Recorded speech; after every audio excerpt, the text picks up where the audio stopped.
All right, welcome to episode number 56 of the Let's Discuss Gaming podcast. I am your host, Triple J. Joining me is my co-host, Dr. Games 101. Hey guys, what's up?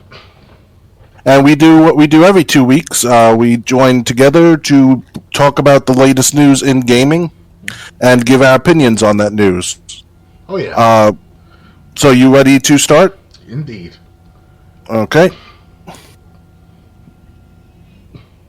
First topic. Everything Assassin's Creed announced during today's Ubisoft Forward showcase. Today, Ubisoft Forward was mostly about Assassin's Creed, and it had a lot to talk about. There were new games announced, further details about Mirage released, and so much more. Hold on. Okay, so people can see the article. Let's take it from the top, shall we? The game was officially revealed last week following extensive leaks, and as expected, Ubisoft had a lot more to share about it during today's Ubisoft Forward showcase. Basim Ibu Ishak, the master assassin from Assassin's Creed Valhalla, is taking the lead role this time, but he'll be much younger. This game follows his journey from a thief on the lascious and diverse streets of Golden Age Baghdad in 861 to an apprentice of the Hidden Ones to a master assassin. It also represents a return to the series' roots, with heavy inspiration from the first Assassin's Creed game that started it all. Assassin's Creed Codename Red. Finally, Assassin's Creed is heading to Japan. It doesn't yet have an official title, but for now, Ubisoft is calling it Assassin's Creed Codename Red. It's set in feudal Japan, and it will be the next mainline flagship title for the franchise, which seems to point towards this being the next Assassin's Creed game after Mirage comes out next year. Not much else was revealed about the actual game, but Ubisoft did say it will launch within the platform of Assassin's Creed Infinity. Codename Red is being developed by Ubisoft Quebec, the studio behind Assassin's Creed Odyssey. Assassin's Creed Infinity. Ubisoft revealed that Codename Red and Codename Hex, another Assassin's Creed game teased today, are coming to Assassin's Creed Infinity. Ubisoft revealed today that Infinity is not a game per se, but a portal for future Assassin's Creed games. It will be a hub that will unite the company's different experiences and its players in meaningful ways. According to the showcase, Ubisoft is investigating how to bring multiplayer to the series in the form of standalone multiplayer experiences in the Assassin's Creed universe that could be connected through the Infinity Hub. Assassin's Creed Codename Hex. Codename Hex, which received a short teaser trailer, seems to point towards something in the vein of which hunts and horror. Codename Hex is being developed by Ubisoft Montreal, the birthplace of the Assassin's Creed series. Its teaser trailer apparently has secrets for fans to discover, so start looking now. Assassin's Creed Codename Jade. Codename Jade will be Ubisoft's first open-world mobile Assassin's Creed game featuring all the iconic Assassin's Creed gameplay, but optimized for an experience with touch controls. Set in ancient China, players will be able to create and customize their own assassins for the first time in the franchise. You'll be able to sneak through bustling cities, engage in intense combat, discover the secrets and vastness of ancient China, and climb atop the Great Wall of China in Codename Jade, which is coming soon to mobile devices, according to Ubisoft.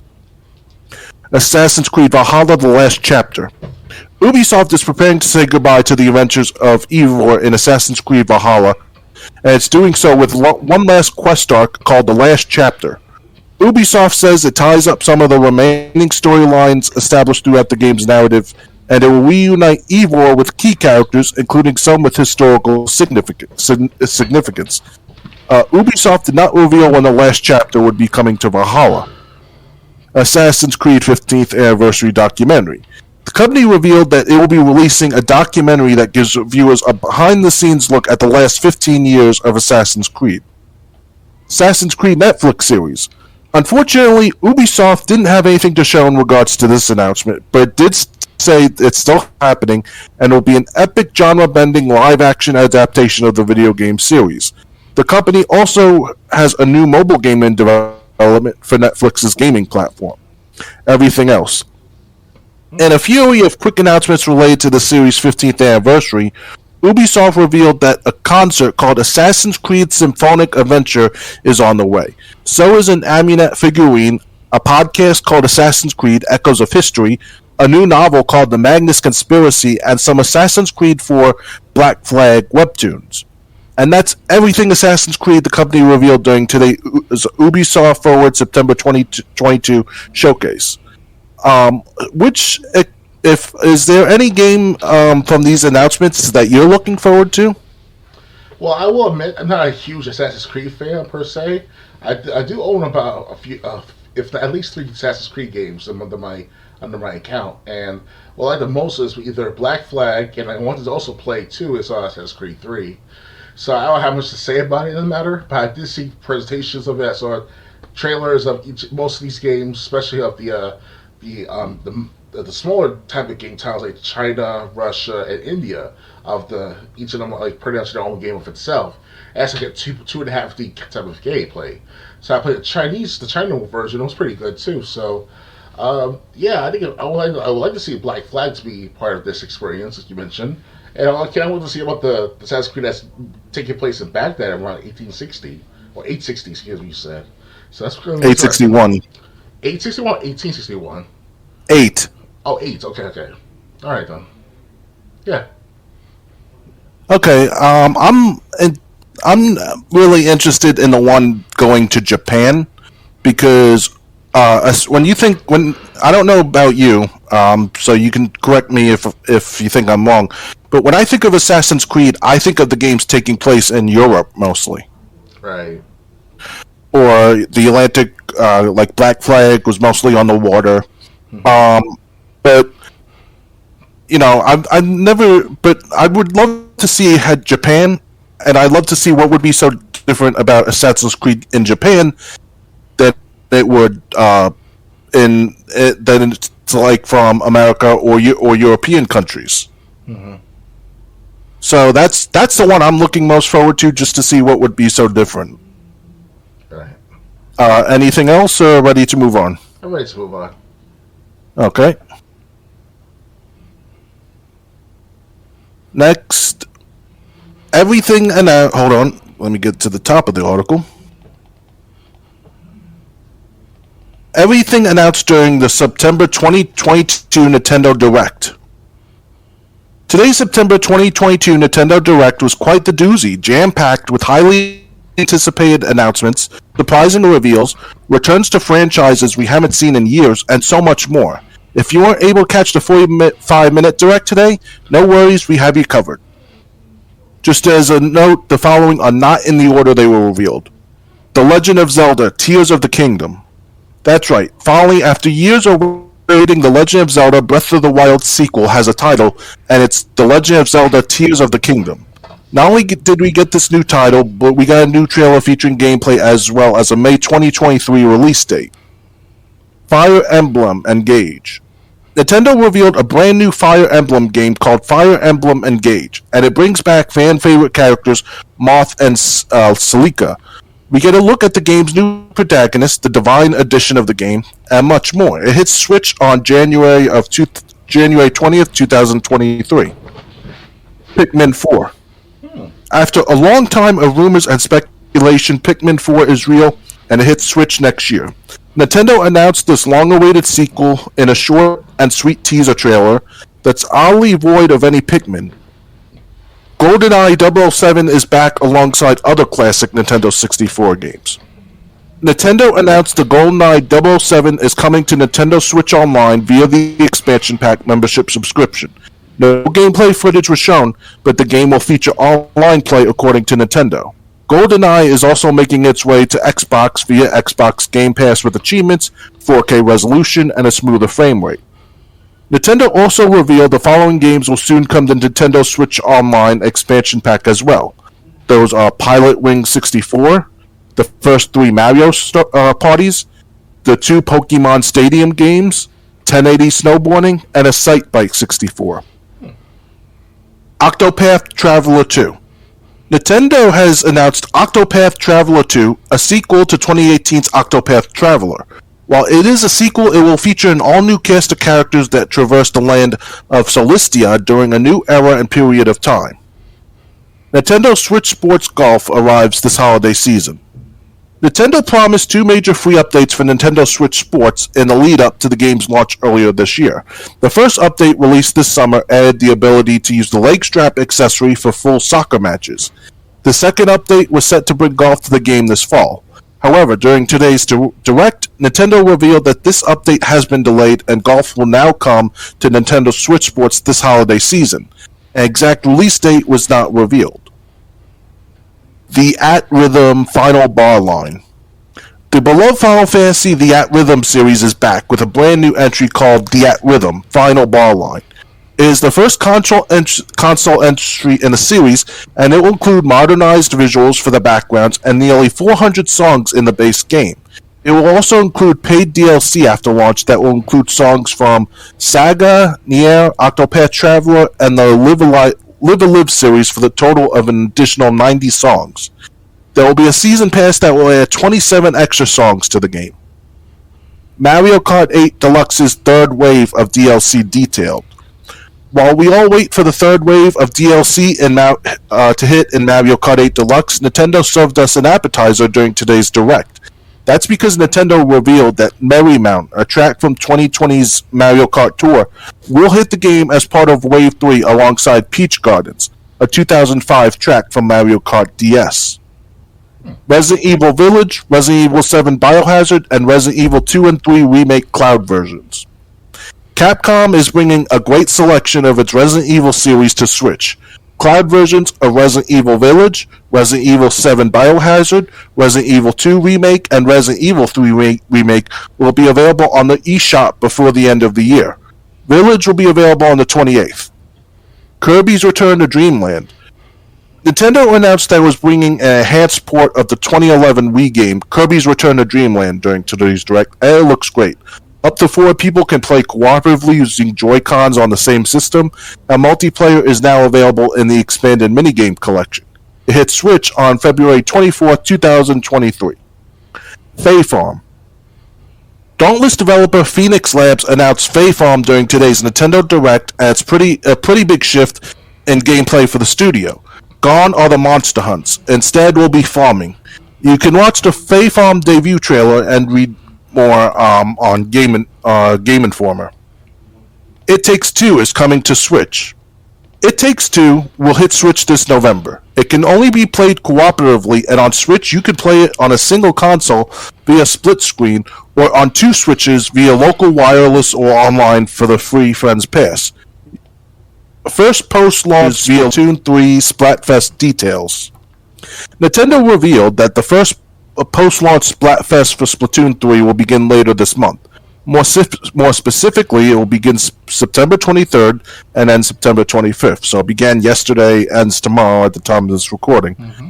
You'll be fighting on either Team Gear, Team Grob, or Team Fun in regards to which you'd rather take with you on a deserted island. Quick hits. Now that we've got the heavy hitter announcements out of the way, here's a rapid-fire blitz of the rest of the announcements made during today's Nintendo Direct. Just Dance 2023. This game received a new trailer as well as details about how multiplayer will work on Switch consoles, plus BTS tracks are coming to the game. I didn't know Just Dance was still a thing. Oh yeah. Rune Factory 3 Special. Return to Rune Factory 3 next year when this version of the game hits Switch. Plus, Nintendo revealed that a new Rune Factory will launch in the future. IB. In this game, a young girl visits an art gallery in this 2D exploration adventure. She will wander through busy exhibits until one particular piece draws her in. From there, every decision she makes affects her fate. It launches on Switch in 2023. Tunic. The hit indie game that launched earlier this year on Xbox and the PlayStation is coming to Switch on September 27th. Crisis Core Final Fantasy VII Reunion. Nintendo showcased a new Crisis Core remake trailer during today's Direct. It hits Switch alongside other platforms on December 13th. Radiant Silvergun. The classic arcade shoot-'em-up Radiant Silvergun is coming to Switch today.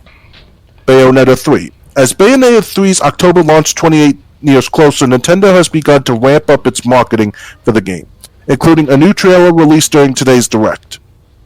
Xenoblade Chronicles 3 Expansion Pass DLC Volume 2. Nintendo released a new trailer for Volume 2 of Xenoblade Chronicles 3 Expansion Pass, and it highlighted a new character named Ino, who is mechanical. Complete her quest and she'll join your party. Challenge battles are also coming to the game when this DLC goes live on October 13th. Mario and Rabbids Sparks of Hope. Nintendo released a new trailer for Mario and Rabbids Sparks of Hope, which its Switch on the 30th. Tales of Symphonia Remastered. Nintendo is remastering Tales of Symphonia for Switch with enhanced graphics and improved gameplay. It will launch sometime in early 2023. Harvestella. Not only did Nintendo release a new trailer for the upcoming farm simulation game during today's Direct, but also revealed that later today a demo for it will go live on Switch. It will feature the opening days of your farm's first season, and your save data from it can be transferred to the full game. Harvestella hits Switch on November 4th. Mario Strikers Battle League. Nintendo revealed that the game's second free update is coming later this month. Joining the roster is Pauline, a physical powerhouse with fast movements and strong tackles. Diddy Kong is also coming to the game as well.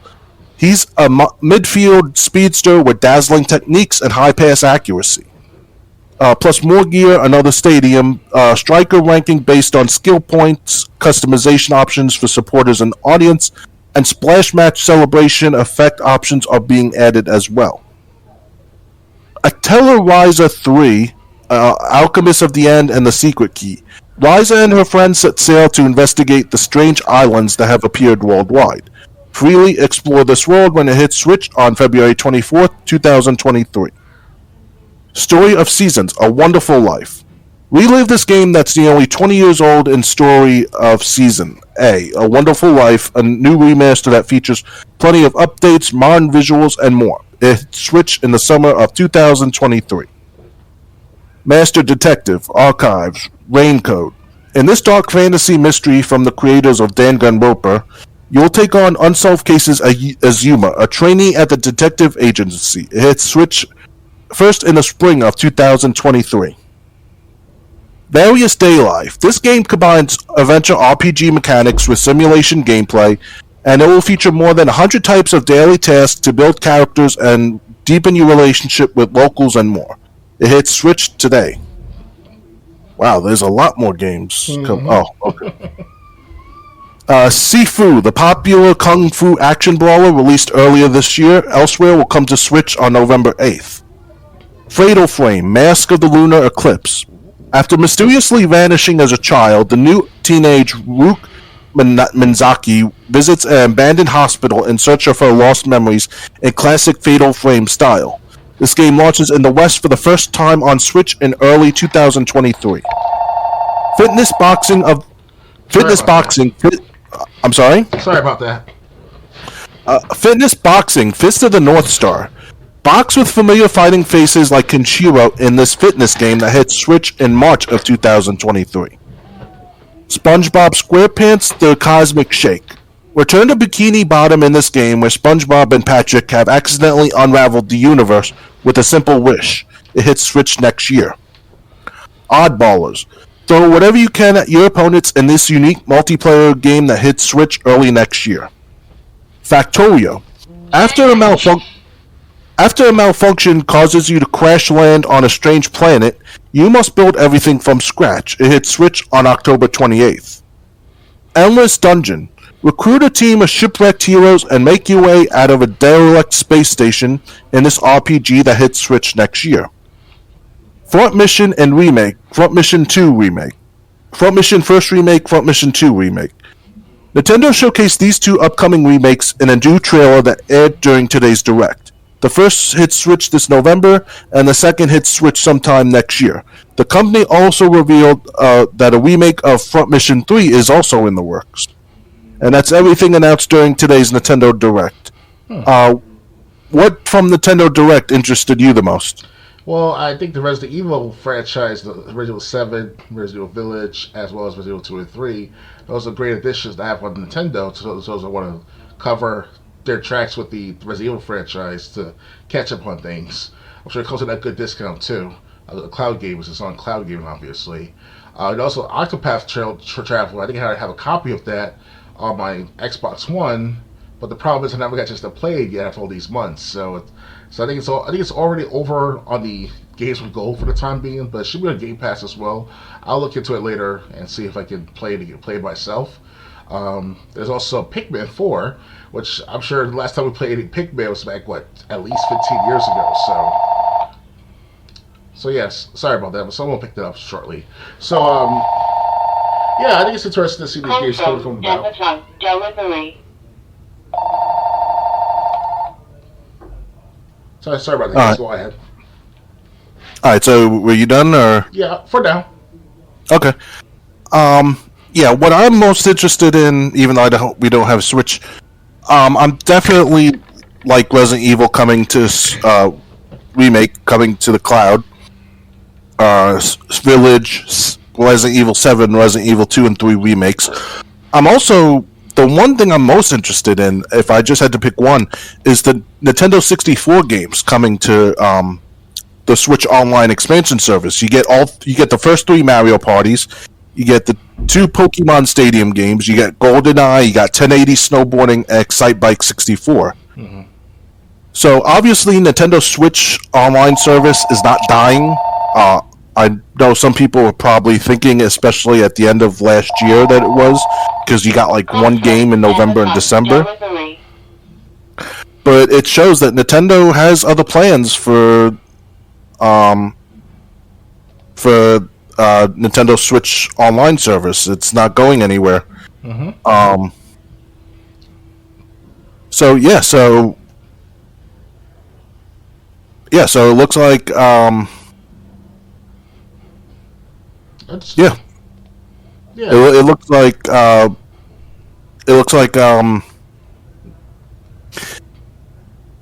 it's the N64 games coming is great. They got plenty of sequels. So if you're a Switch fan, there's a lot to keep an eye on over the next, I'd say, 12 months. Yeah, I got lots of catching up to do for the next several months easily, because on Nintendo alone, I wanted to play Bayonetta 3, and then I was compatible with Bayonetta 2. I already got the first Bayonetta on my Xbox 360 for the emulator as far as the games with gold and such, so I got plenty of time to play the first Bayonetta in the meantime. So it's so many games to catch up on for the last how many months now easily. And when I mentioned Xbox One and PS4 games, or the Series XS and PS5 games like that, God of War Ragnarok, I think it's called. Basically like a second sequel to the reboot. So it's like a sequel to the reboot. So I think this is going to be an interesting 6 months easily. So let's see what's going to happen. All right, ready to move on? Yeah, I'm ready. All right, next. Metal Gear Solid 3 could have had a boss battle that would take 2 weeks to finish. That's 2 weeks in real life, not the game's time. Hideo Kojima's new podcast isn't for everyone, so thankfully it's not the only place we can turn to for development stories from the games he's worked on, like this one about a very tedious idea for Metal Gear Solid 3. The latest episode of Did You Know Gaming, narrated by none other than Snake's original voice actor, David Hayter, is all about content that has been cut from the series, drawing upon information released in old interviews, big love to the quote from Hyper, and books. There's stuff on weapons that were too zany, story elements that never made it, and game sequences that were cut, then turned into cutscenes. The funniest and most interesting part of the video, though, is the part about a boss battle that was planned for Metal Gear Solid 3, made it into testing, then ended up so bad the developers started booing Kojima over it. Here's the story via Kotaku Australia. The story goes that during production of Metal Gear Solid 3, Kojima had become infatuated with the works of novelist Stephen Hunter, whose books The Master Sniper and Point of Impact were about snipers embedded in the mountains, gradually trying to pick one another off. Kojima's idea was that Snake's boss fight with the end would be as close to a real-life sniper fight as humanly possible, and would be played out over 2 real-time weeks. This player would need to use their surroundings to remain hidden and silent, look for clues in a huge area to identify where the end was hiding, and once he was located, set up the perfect shot. Again, this would play out over 2 actual weeks. The crazy thing is that this boss fight actually made it to a prototype stage. It was at one point a real part of a playable build. However, when it came time to test the fight Anyone who played it through was able to find a trace of the. No one who played it, though, through was able to find a trace of the old man. Numerous players spent hours looking for the end and turned up nothing, effectively impeding their progress through the game. The team found the fight so infuriatingly dull that they began booing Kojima, convincing him to give up on the idea entirely. I want to believe that this is the total experience of working with Kojima compressed into a single antidote. You can watch the full video below. Maybe you know some of this already, or maybe like me, you knew almost none of it, and it's 42 minutes of interesting stuff, and then they include a link to the podcast. Okay. So, first, what did you think of the boss fight, the end, in Metal Gear Solid 3? Because that was my least favorite boss fight. It was very intense to me for the first time because I was crawling most of the time, trying to avoid the sniping attacks from the end. Because if I go out there and shoot like a maniac, I'll know where he is. But the problem though is that I'll get damage to my health. And this is on the extreme mode, by the way. So during the normal mode, you can do whatever you want to do with the game of the end. But what's called the extreme mode, it was like fucking like I couldn't take no chances. So it took me a while to memorize what. Because the first few shots you give to the end, it's easy where he is. But you got to trace his footsteps. You got to use the microphone. You got to use the AP sensor things that matter. So and I didn't have no actual radar. That's obviously in the Metal Gear Solid 3. There was no actual on the foot radar, if you want to call it like that. So I didn't know about that. It takes 2 weeks to defeat the boss battle from this build, if you want to call it. No, it was originally going to take 2 weeks. Oh, okay. Yeah, 2 real-time weeks. Wow, that's... Yeah. Notice I'm going to have the kind of time back then. I was still working a full-time job at the fast food or whatever, and I didn't have, 2 hours to... I know I needed to take at least 2 hours to beat the end. At least 2 hours. That's how long it takes me to beat the end. Because I had to take my sweet time, move around a bit, don't shoot loud guns, and things of that matter. So I think it's interesting to see that Kojima was trying to... intensify the plotting of the thick the plotting in this is with the end and stuff. So I think Kojima was on point to reduce down from 2 weeks to a few hours at the most. So yeah. I have to say there was actually a few. There was before you get to the boss fight with the end in Metal Gear Solid 3. There were actually a couple other times you could kill the end before you made it to that sniper fight. Really?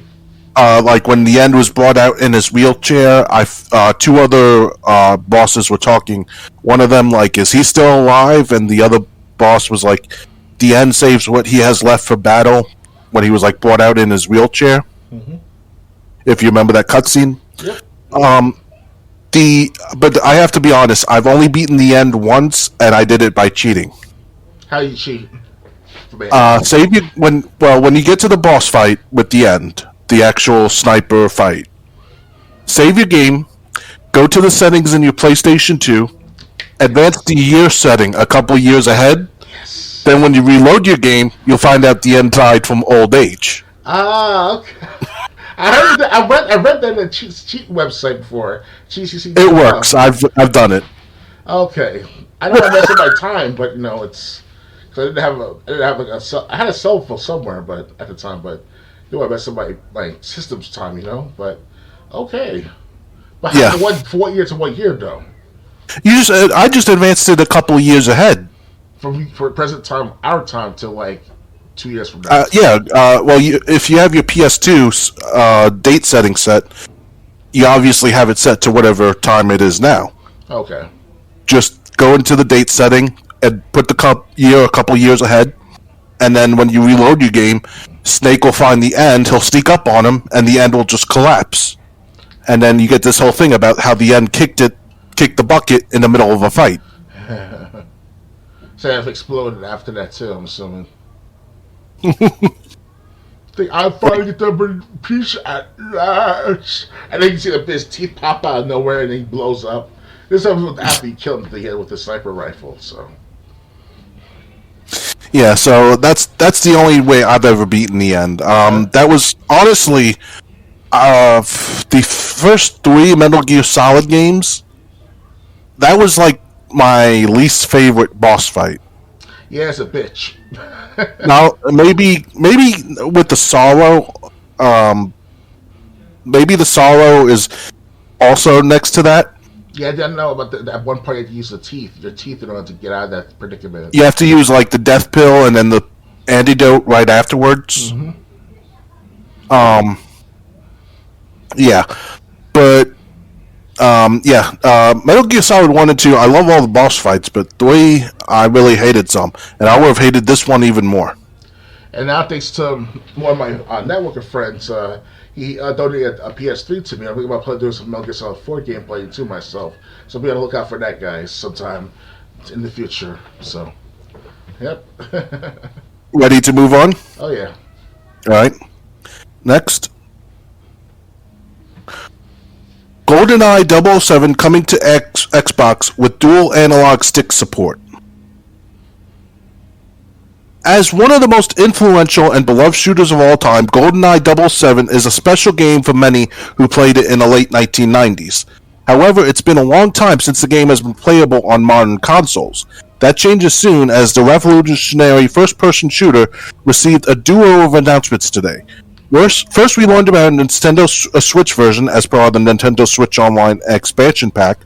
However, we also learned that the title, which was developed by now Microsoft-owned Rare, is also coming to Xbox as a part of Game Pass and Rare Replay. When the game arrives on Xbox, it will include the classic campaign, complete with the original difficulty settings and cheat codes. No word on if DK mode will be renamed to something more generic like Big Head mode for the Xbox version. The Xbox version will also include the split-screen local competitive multiplayer mode that made the game such a mainstay for get-togethers in the N64 era. Unfortunately, it does not appear as though the online multiplayer available in the Switch Online version will make the jump to the Xbox version. However, the Xbox version of GoldenEye 007 does include improved control options, including dual analog stick support, native 16:9 resolution up to 4K Ultra HD, a consistent refresh rate, and full achievement support. GoldenEye 007 is coming to Xbox Series and Xbox One as part of Game Pass. Everyone who already owns Rare Replay will be able to download the game at no additional cost.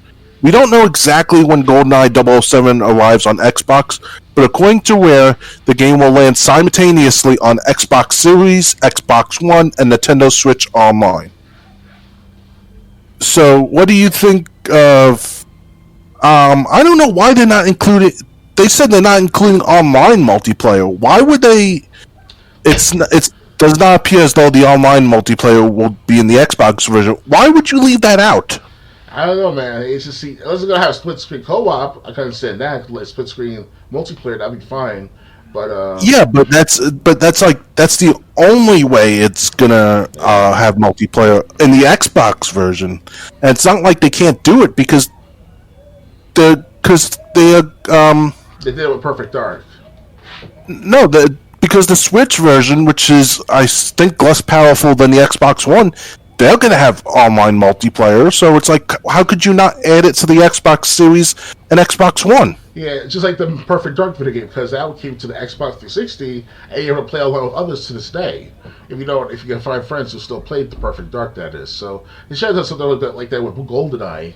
But, oh well, hopefully maybe when they do another reboot or maybe a remake of the GoldenEye franchise, maybe. For right now, I guess it's going to probably cause some licensing issues. Because Nintendo pretty much owns GoldenEye, right? So that's the other reason. Well, yeah, they were talking about licensing issues, possibly delaying the game because of the war in Russia. But I think Microsoft just said the hell with it, and which was our advice. When we heard that GoldenEye was going to be delayed because all that work you done, you really can afford that to be for nothing. Oh, yeah. All that man hours and money spent. Oh yeah. It's just online multiplayer would have been a big thing for me. I mean, I don't have many people. I don't have many friends that live close by. So since this version won't have online multiplayer, I'm going to be sticking to the single player version. I'll run through the single player game again, but oh yeah. But I'm not going to be going nuts trying to unlock all the time activated cheats. Oh yeah. In the N64 version, I had to unlock some of the cheats with Game Shark. Right. The cheats I used was walk through doors and fast bond. Fast bond made them walk faster than normal. Walk through doors, so you didn't have to get a key card in a different room to unlock a door. You could just go walk through the door. Right. Right. If it was locked. That's like the only way I unlocked invincibility in the facility level. Okay. Did you have any cheats that you stuck to or that you like to use? The time activated cheats? When I was younger, I didn't have that capability. I just didn't have time to do the cheats really. I was busy trying to play the game normally most of the time. But by the time I was like I was 20 years old, that's when I started. I bought another copy of GoldenEye because I didn't have GoldenEye until I was like 20 years old personally myself. I had to go on other people's houses in order to play this game. But it wasn't after a while. Time passed by after GoldenEye's release. Fewer and fewer players, started to become more and more busy. Less, harder time to play this game more often because of new games coming out. For me personally, I had the time, but didn't have the money to buy a new copy until I guess I was 20 years old. So. Okay, well, yeah. Well, the reason I ask is because the most people, and if anyone hears this and their experience was different, they can chime in. The first cheat the first way we found out there were cheats in the game was with DK mode, because you unlocked that I think on the one way, which was the third level in Agent. You had to beat it in 5 minutes. All you had to do was go through the doors in front of you, go to the little building on your left, get the key card for the plane, leave, go down the one way, get in the plane. You could do it in 2-3 minutes because like the guns in the walls and stuff weren't active since it was on Agent, since it was on Easy. Right. And that was the first cheat I ever unlocked. And it says new cheat unlocked. I'm like, what's this? And it was DK mode. Mm-hmm. And then we started doing more investigating about other cheats that are unlockable as long as you beat a level on a certain difficulty in a certain amount of time. Mm-hmm. Yeah, so that's. But like I said, I'm not going to be going crazy like I did with the Game Shark and like I did on N64. Right. But it's sometimes it's fun to play other levels with guns with infinite ammo, other guns that you wouldn't normally be able to use. Right. Don't forget the rocket launcher. That's a powerful stuff. Rocket launcher, grenade launcher, all different kinds of mines, even the golden gun. Mm-hmm. So but I'm just surprised that online multiplayer, at least for now, is not going to be a thing on the Xbox version. Mm-hmm. Ready to move on? Oh yeah. Okay, next.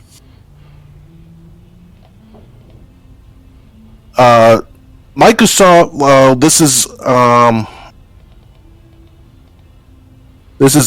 more about online multiplayer. Okay, so this is just reiterating the same thing. So we'll move on. The Sims 4 is going free to play next month. Publisher EA and developer Maxis are making The Sims 4 free to play starting next month. Well, you finally killed it with all your social justice pandering? This news comes from a new blog post released today that also reveals EA will hold a Behind the Sims Summit on October 18th at 10 p.m. Pacific, 1 p.m. Eastern. That's also the same day The Sims 4 officially becomes a free-to-play game, meaning you can download the base game for free on PS5, Xbox Series, PS4, Xbox One, and PC, then. As for why, it seems the team simply wants the game to be available to anyone interested in it. With The Sims 4 going free-to-play, our team is more dedicated than ever to developing new and meaningful The Sims 4 experiences for our players, and we will continue to develop and release packs, kits, and Sims Delivery Express drops into the foreseeable future, the blog post reads.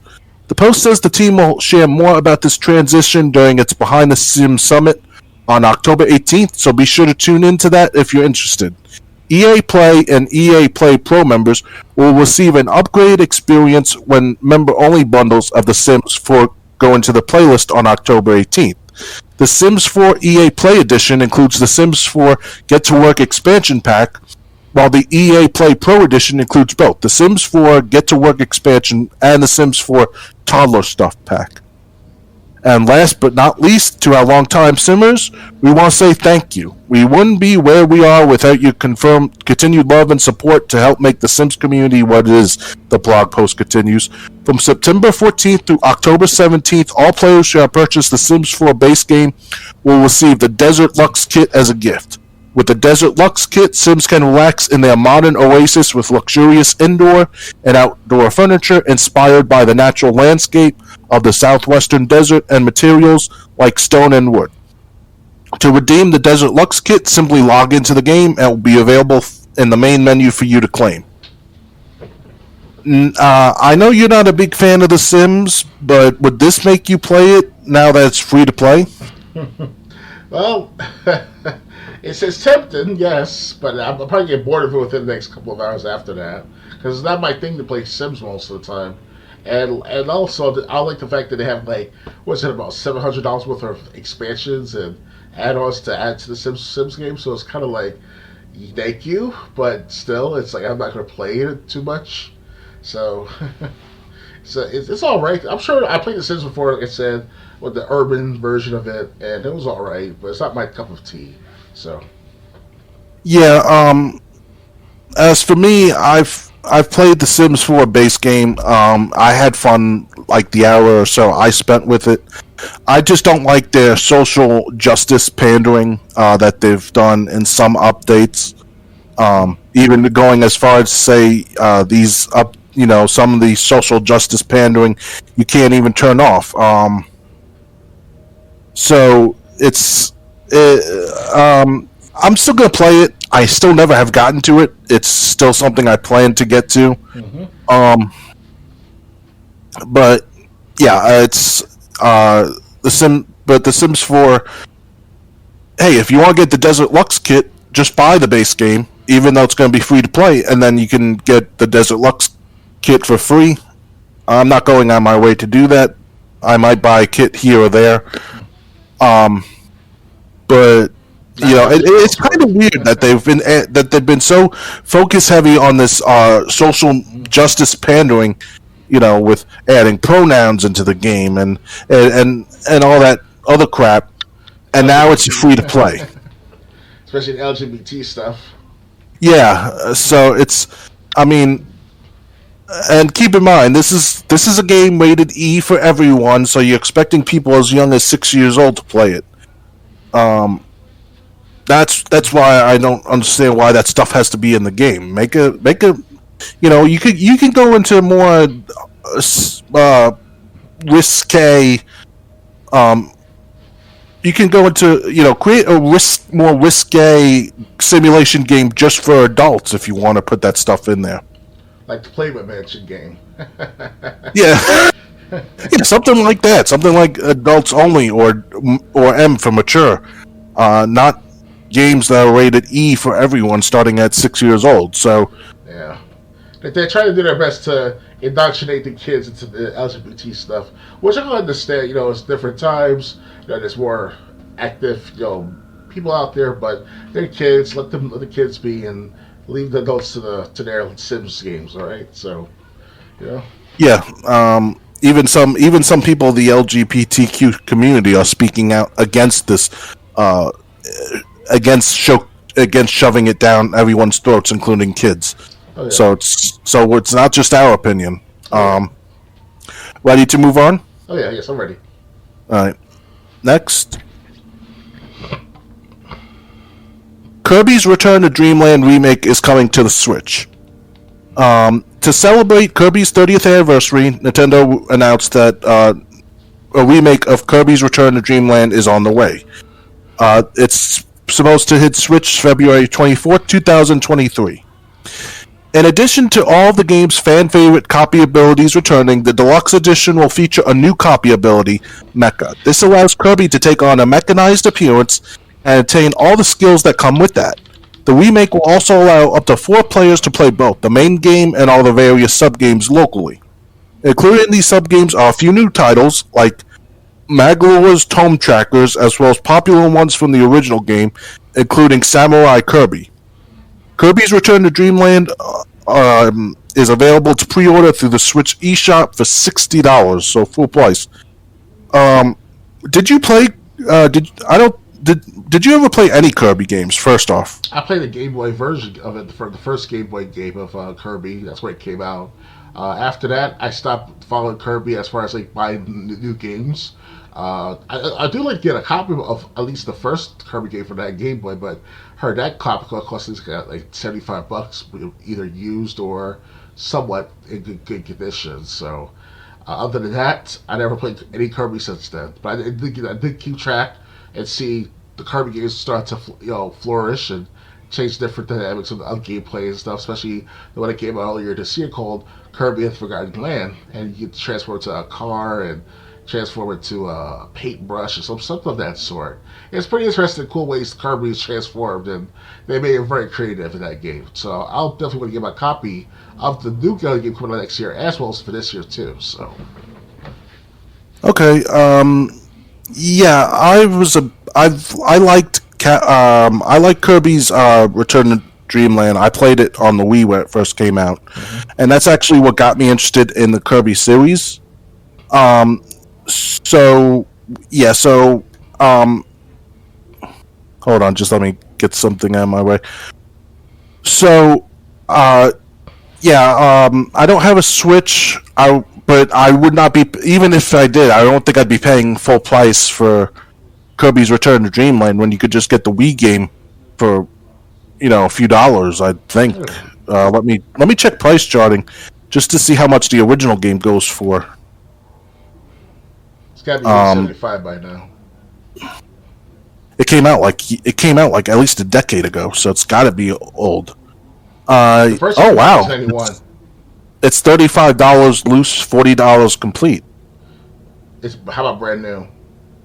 Brand new, it's $72. Oh, it's close then. Okay, I was thinking of like used, but okay, that's close to the brand new copy. All right. No, that is the brand new copy, $72. Yeah. I mean, 16 it's supposed to be used, but I guess I was wrong about that in the condition. So. Yeah, $40 for complete. $32, $33 for loose. So that's kind of expensive, more expensive than I thought. It's not that bad. Yeah, so like the what's called Mother 2 Earthbound. Now that's like at least $700, $800 for a brand new copy easily if you're lucky. So. Yeah, so I mean, if you're a big fan of Kirby and you have a Switch, you can get Return to Dreamland. If you think, but if you think of just getting it on the Wii to save money, if you still have a Wii or Wii U lying around, you're not gonna end up saving that much, especially if you get it complete. Right. I wouldn't get it new because you're gonna open it up to play it unless you're buying it for collector reasons. So Kirby's Return to Dreamland, it'll be back, and they got some more. They got like a new ability and a new mini game that you'll be able to play in this version. Mm-hmm. Ready to move on? I'm ready. All right. Next, Resident Evil Village and the 3 games coming to Switch this year. It was announced that in addition to Village, Resident Evil 2, Resident Evil 3 remakes, and 7, they're all coming to Switch. They're all going to be cloud versions. Additionally, Nintendo and Capcom confirmed that the Winter's expansion for Resident Evil Village will come to Switch on December 2nd. A free demo for Resident Evil Village on Switch is releasing today, September 13th, while the full game arrives on the 28th. So there's not much more news information. I actually just want to show the trailer about the Resident Evil Switch announcement. So just let me check OBS. All right, I'm going to be playing the trailer now. Mm-hmm.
So we kind of touched on this earlier in the podcast, but what do you think of these cloud versions hitting the Switch? Would you be getting a Switch if you had the money, or? Well, I already got Resident Evil 2. I already got Resident Evil 2 remake, as well as Resident Evil 2, the N64 version on the on Nintendo 64, actually. Oh, wow. Yeah, surprised I still have that copy somewhere in my room. You just don't know where in your room. It's got underneath this VCR. So I have VCR cabinet here. It's collecting dust right now, but I have all the wrestling tapes too from like 2002. So I can record the first half of the 2002 wrestling series wrestling TV shows for about 6 months. So other than that, Resident Evil is a good franchise to play on. I still got Resident Evil 1, 2, 3. I got Resident Evil 4 on PS2. I got Resident Evil 5, 6 on the Xbox One version, especially the original 6 and original 5. I'm loaded with Resident Evil games. So the only thing you need right now is Resident Evil Village. I got the Resident Evil 7 copy. I had to get a copy of that via the licensing and stuff like that, because I have it on my Xbox somewhere. Other than that, I don't really have to get on the Nintendo Switch per se. It's nice. It's a good addition to be on the Switch, but I heard bad things about the Switch is that they lack the horsepower, the technicalities to run these type of games, even if it is on the cloud. So I rather see with the Xbox One and PS4. However, though, if Village is to come out on Nintendo Switch, obviously it is. I mean, maybe I could get a copy of the original Village there, maybe.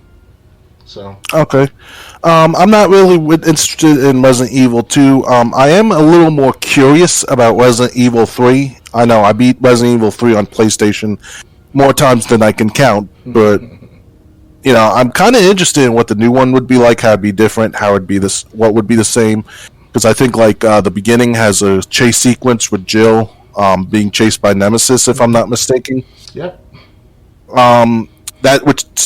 That's a difference right there. Resident Evil 7 still have. I actually have to get back to it. Still creepy as hell to play. That's Biohazard Village. Again, everyone knows what Resident Evil Village is. It's basically what people talk about most when you talk about Resident Evil games. Mm-hmm. I like the domestic woman, that big Amazonian woman with the hoo-has and the tatas, and Yeah, so all these games are coming to the Switch via the cloud. If you didn't have a chance to get them before, and you have a Switch, you can get it via the cloud. Just remember, it's the cloud. So if you don't have good internet in your area, then you might want to think twice. Yeah, we'll bang to mistreat your woman some other time if that's the case. Ready to move on? I actually got that reference from a YouTuber by the name of Mansley. You ever heard of him before, Triple J? No. So he's one of the guys who started that statement with Command and Shepard of Mass Effect, and he turned it into this choppy YouTube poop version of these certain games like Oblivion, Skyrim, Mass Effect, you name it, even L.A. Noire. And he was making a million subscribers at the time. He talked about like what he made Command Shepard said, "We'll bang, okay." So that's where I got the reference from. So if you want to check him out, check him out on YouTube. Instead of his man Slayer, it's man Slayer with the L as a 1. That's how you know. Oh, okay. Yeah. See, right. He's a good comedian. He's a good comedian, quote unquote. It's YouTube poop, pretty much. I mean, what do you expect, right? Yeah. So yeah. Ready to move on? Oh yeah. Okay. Next. Okay, so that's Resident Evil announcement. Next, this is funny. All Call of Duty players must agree to not be a jerk before playing the Modern Warfare 2 beta. All players must acknowledge a new code of conduct before jumping into the beta. Just before the Call of Duty Modern Warfare 2 multiplayer beta begins this week, Activision has announced a new Call of Duty code of conduct that all players must acknowledge before jumping in. Players must acknowledge this new code, which basically says don't be a jerk, starting with the open beta, the company said in a blog post. Anyone who has ever played a Call of Duty game online is likely unfortunately aware of a general air of toxicity among the community. Activision said it won't be able to stamp this out completely, but this new code of conduct, along with other anti-toxicity measures, are aimed at helping clean up the battlefield as much as possible. The new code has 3 core values: treat everyone with respect, compete with integrity, and stay vigilant. Combined with adherence from the community, Activision is hoping this will create a positive gaming experience for all. You can see the 3 core tenets printed below as written by Activision. In addition to outlining its new code of conduct, Activision provided an update about what it's doing to clean up the battlefield right now and get rid of bad actors. Activision says it has banned more than 500,000 accounts from Call of Duty so far, while 3,000 accounts have been renamed due to offensive usernames. Additionally, Activision added more languages for in-game chat moderation to help clean things up. Activision said it uses both automated technology and human moderation for text chat filtering and for flagging accounts with offensive language in the title. The company said it has seen a more than 55% drop in offensive username and clan tag reports from players in August 2022 compared to August 2021 in Call of Duty Warzone. We recognize battling toxicity will be an ongoing effort. We will continue to monitor our titles, address players' submitted reports, and expand our technology to combat toxic behavior, Activision said. The Call of Duty Next event takes place on September 15th, and it promises to bring new news about Call of Duty Modern Warfare 2 multiplayer, Warzone 2.0, and Call of Duty Warzone Mobile. Keep checking back with GameSpot for more. The Modern Warfare 2 beta starts Friday, September 16th, which was 8 days ago, on PlayStation before coming to other platforms. For more, check out the beta guide. Should I read this code of conduct? Man, it's not that important right this second. Okay. Well, like they said, treat everyone with respect, compete with integrity, and stay vigilant. Okay, I guess everyone's going to listen. What do you think of this? Is this really? Do they really expect this to work? Well, this is Call of Duty, my friend, so I don't know about this matter. He will trash talk like there's no tomorrow on that game. Hell, there's still even trash talks on the what's it called, Black Ops 2 and Black Ops 1 especially. You go like come on any Friday night, Saturday night of the Black Ops 1 or Black Ops 2, you'll hear a lot of trash talking from these guys. They're like, you know what? You're a fucking cheater, you motherfucker. Come over here, say that motherfucker. And then it's a back and forth. It's still going after all these years, my friends. So it's like, I don't think you cannot prevent something that was just inevitable. Yeah, exactly. That's the point I'm making. I mean, okay, so people can report, if someone's being a dick because Activision obviously can't police the whole community. But at the same time, it's like, at the same time, I mean, it's almost like you're telling people now play nice. Yeah, like to talk to the children, knowing that they're like 35, 30 years old in the fucking game. It's kind of weird. Like, you're trying to tell me after spending how much money a month or a year on Xbox Game Pass and Xbox Gold and stuff, like, tell them to be nice. Knowing that there's other people on the internet who do opposite of me. Like, they'll talk, trash talk you, they'll DDoS you, they'll say you're a homo and a fag and shit like that. It's like, you're not going to prevent that from people on these chat rooms. They're going to act tough. They're going to look like they act tough, and there's nothing you can do about it. Oh, you can mute them. You can mute them, but you don't have to report every single one of them that's trash talking. That's normal in video games for how many decades so far. Even I started trash talk when I was in what's called the older games like Alien vs Predator 2, Doom, Quake, like all the online games from the 1990s. People trash talk via the typing, the keyboard and stuff. So it's just different dynamics. That's all it is. And you're not going to prevent it altogether. You reduce it, but not prevent it.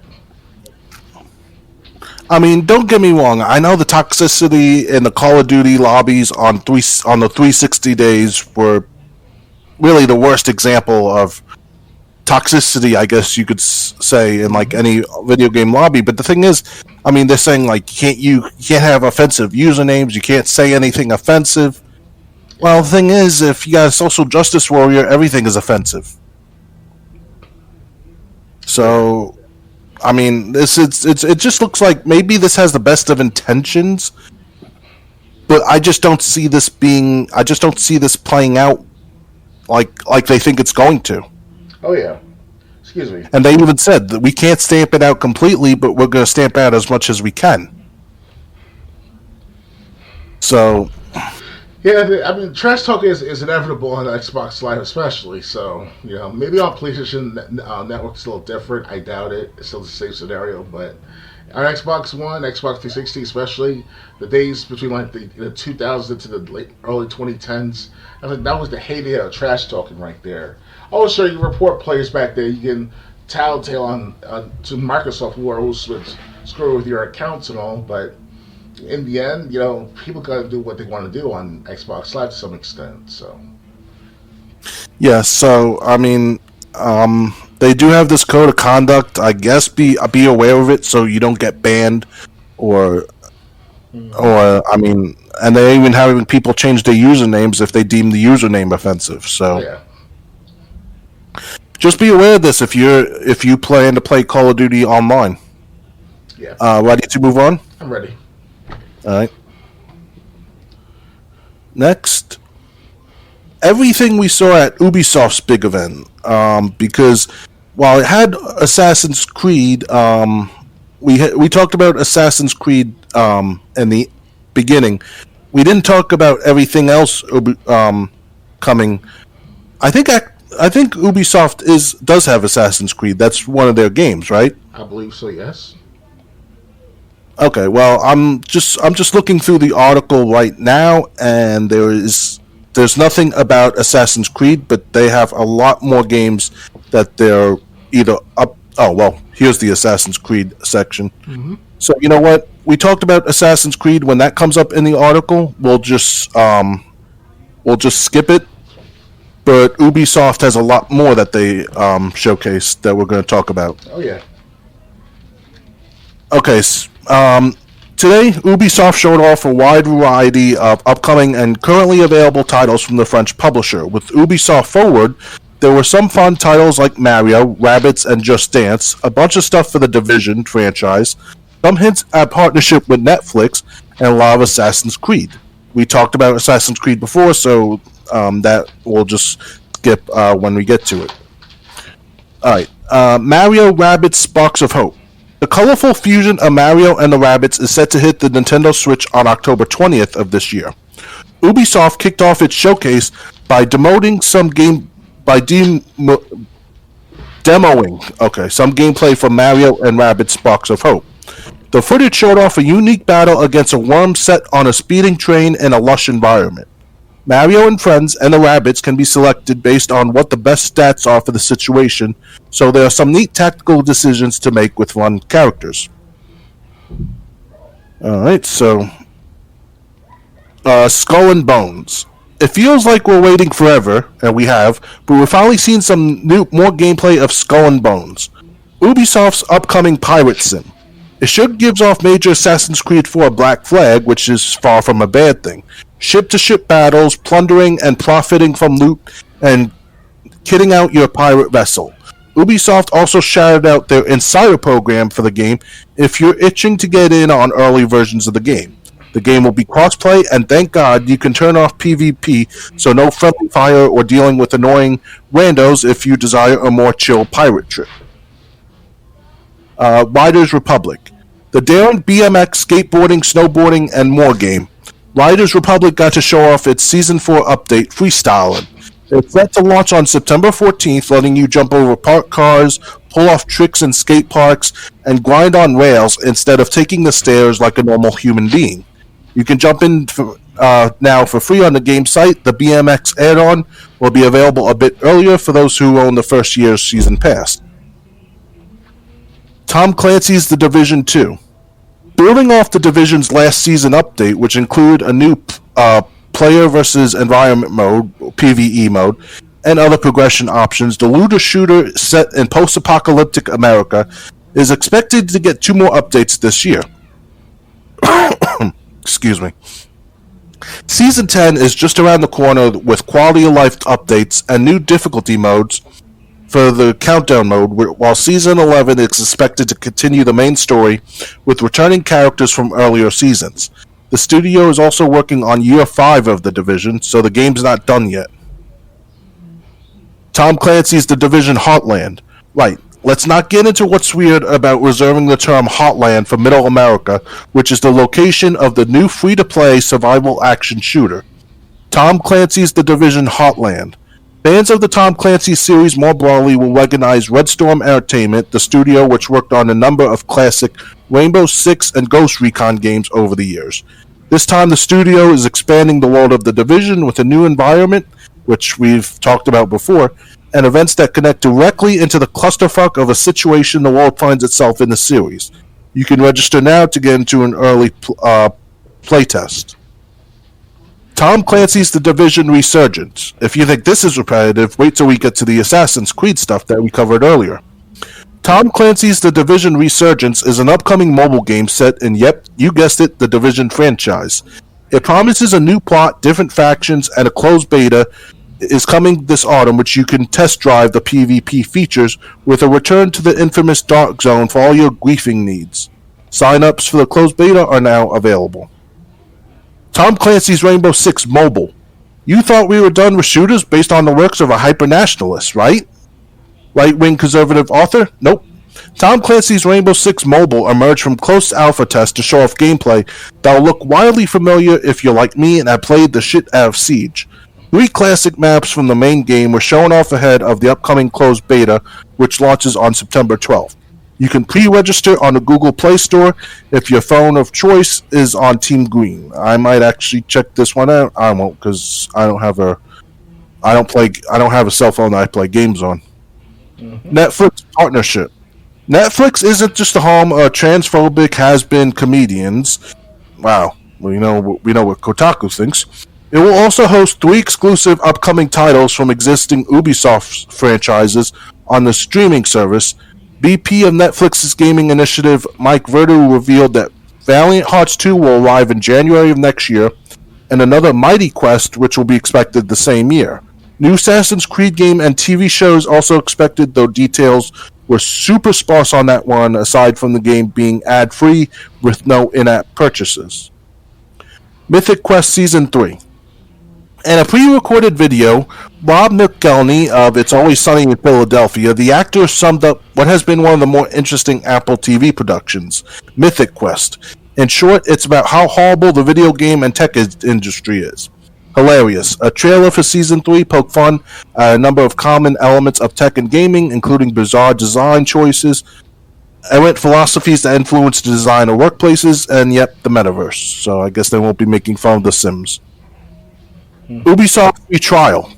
Ubisoft Plus free trial. If you've been curious about Ubisoft's version of Game Pass on PC and streaming platforms where you can access the entire Assassin's Creed saga and many of its other games, you can jump into a free trial that runs from now until October 10th. Trackmania. The slick-looking Trackmania is expected to hit consoles and streaming platforms early next year. The title showed off a fun-looking trailer with some groovy music.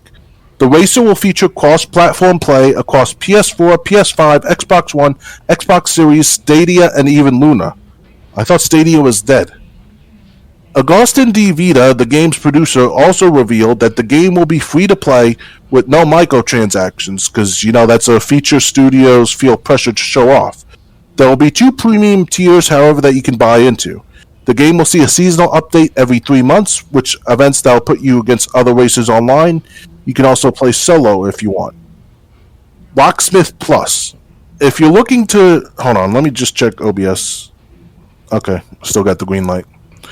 If you're looking to learn guitar, Locksmith Plus got a quick trailer that showed off the various features of the service.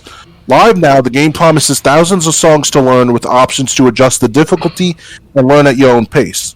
While the visualizations of guitar tablature sure look neat, not even the slickest of services will help you if you're not practicing regularly.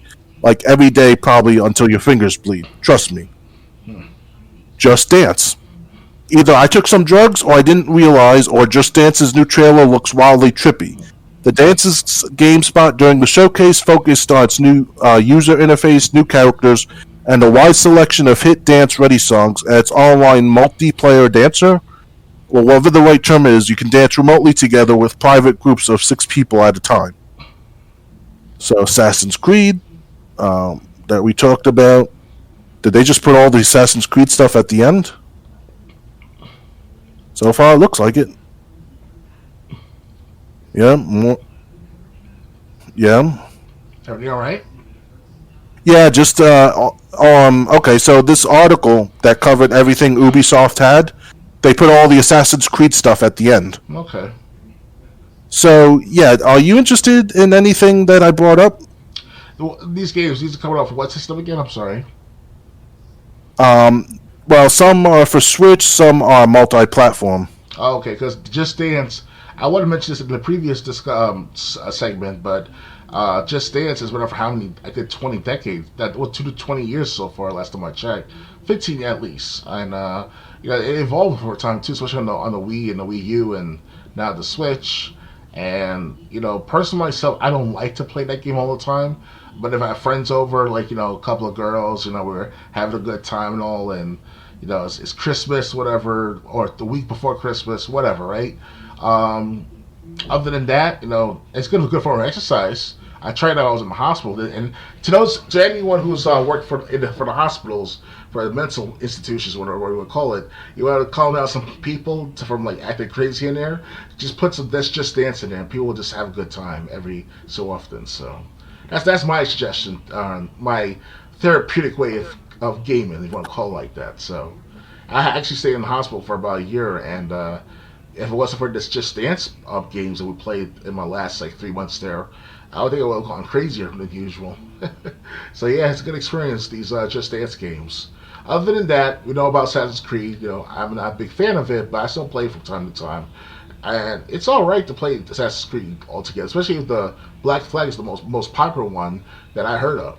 And I always want to go back to playing, not go back, but to finally play Assassin's Creed 1, 2, and 3, Assassin's Creed Rogue. And I got these games, if I recall correctly, under my account. So, yeah. All right.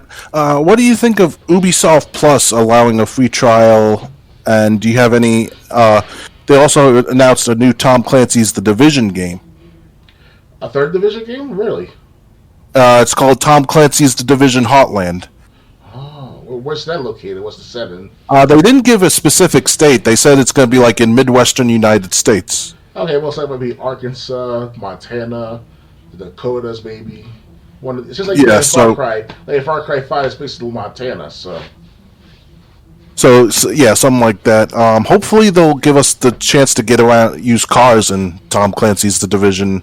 Yeah, because I heard that the Division. Well, I played Division several times, and what I hate about that game is that there's no actual mode of transportation to drive a car, a bike, a motorcycle, whatever. And Yeah. like, it seems like a turnoff because you got to go all the way over there, and then the co-op system. If you want to play with your friend, like you and I did the other year, it was like a hassle because I don't know where to go to find you. We're supposed to stick together as a group, but we can't do that. It's as hard as possible to do so. To have a proper co-op then. So, yeah. Yeah. Also, I didn't like that they had like a whole bunch of co-op missions. I wanted Dr. Games 101 to help me in my missions or help him get his level up, but instead they just threw us into a bunch of random stuff, set up co-op stuff, and it's like this is not what we wanted. I want the experience I had with strangers that I joined together with to complete different missions in the Division. So we're getting the Division. So there's more updates coming to Division 2. So that's not discontinuing anytime soon. Right. There's a new Division game planned. There's a new Division game I think on mobile. So a lot of stuff. Trackmania, which depending on whether you like racing games or not, gimmicky racing games, then you will be interested in Trackmania. Just Dance, So Ubisoft had a lot of stuff to show off, basically. Oh yeah. Ready to move on? I'm ready. All right. Next. Both Judgment games are now available on PC. You should play them. Guess those legal concerns over star Takuya Kimura's face got sorted out. It was only last year that the future of the Judgment series was looking extremely dicey courtesy of a legal battle over star Takuya Kimura's likeness. Looks like that's all been cleared up though, because both games aren't just coming to this PC, they're already here. As we reported in 2021, according to weekly publication Nikkan Teshu, a Japanese entertainment insider is quoted as saying that the upcoming Lost Judgment will be the last entry in the series. I played Lost Judgment on a free play weekend. Because the insider explains, those on the side of the game developer and those on the side of Kimura's talent agency, Johnnies are said to have been unable to reach an agreement regarding the platforms to sell the game. Today, though, that's all water under the bridge because both 2018's Judgment and 2021 sequel, Lost Judgment, are now up on Steam and available for purchase. This is fantastic news. Both games were reviewed on Kotaku and the reviewer had a blast with both. I played Lost Judgment. I enjoyed like the hour and a half, 2 hours I played of it. Just if you own a PC, have been remotely curious about the Yakuza series, but haven't known where to start, or if you even should, I'm going to be brave here and suggest that in 2022, these games might actually be the best jumping off point. They're smaller, more focused experiences, they're free from the burdens of the main series lore, and the action-based combat here is as fun as has ever been in the Yakuza games. They're some of my favorite PlayStation games in the last 5 years, and now they're on PC. Given Sega's more recent Yakuza ports have been pretty good, they're now instantly some of my favorite games on PC as well. So, have you ever played Lost Judgment or its predecessor? What was the first game called? Hold on, I'll be getting it. So, as far as these Judgment games are concerned, are they based off Yakuza games, or so you mentioned Yakuza earlier? So, yeah, it's a part of the Yakuza. It's the Yakuza. They said it's a part of the Yakuza series, but okay. Judgment and Lost Judgment. I see. Have you played either of these games? I heard of great things of the Yakuza games. Yakuza 1, 2, 3, 5, 6, you name it. Hell, even Like a Dragon, it seems comical as well, too. More comical than usual. And I've seen them on trailers, and I did one game. I played a couple of times on the Yakuza Zero, especially Yakuza Zero. That's like a prequel to the Yakuza games. And then I also played Kiwawi for a few minutes. Other than that, I still got a long ways to go to play these games altogether. So come back to me in 5 years, and I'll probably catch up to like Yakuza 4, if ever. Okay. Come on. I never played Judgment. I played Lost Judgment for a weekend in when it was on a free play weekend, along with Far Cry 6. I did a few videos on it. It's on my BitChute channel. But it's actually they're coming to Steam, but they've been available at least for Xbox, because I checked up on Lost Judgment when I played it, and it was you could buy it through the Xbox One digital store. So if anything was missing, it was the predecessor, the 2018 game. Mm-hmm. So I mean, I guess they just hit PC now, but it's kind of weird, because it sounds like PC's the only way to get both these games. But I know Lost Judgment was on the Xbox One, mm-hmm. So it's kind of like, what are they talking about? Ready to move on? I'm ready. All right. Next,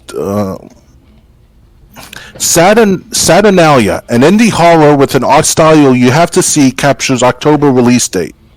Saturnalia is an upcoming survival horror game with an extremely unique art style announced last month. Now we know where we could play it, because Saturnalia is coming out October 27th. That's where it will hit PS5, Xbox Series, PS4, Xbox One, Switch, and PC via the Epic Game Store. Developed by Italy-based studio Santa Region, the team behind games like Fontanica, Mirror Moon EP, and Wheels of Aurelia, Saturnalia is shaping up to be a great time. You can find out why in the new Gameplay Today segment we recorded. That's all about Saturnalia, featuring more than 15 minutes of gameplay. Saturnalia is a kaleidoscopic adventure inspired in equal parts by authentic Sardinian folklore and classic Italian giallo horror films, a press release reads. The story involves a mysterious centuries-old ritual that occurs every year on the night of the winter solstice in the Italian village of Gravoi. Each of the game's 4 playable characters must utilize their unique abilities and confront their own personal revelations in order to expose the secrets haunting the town and ultimately escape their doom. Here are some additional highlights from Santa Region. Seek clues in a maze-like village with no markers, compass to guide your steps. Explore the ever-changing town of Gravoi using matches to keep the dark at bay. Flight and stealth are your only options, as you cannot fight the creature that hunts you. Immerse yourself in the stop-motion animation and vibrant expressionist art style of Saturnalia for an eerily beautiful atmosphere that is enthralling as it is chilling.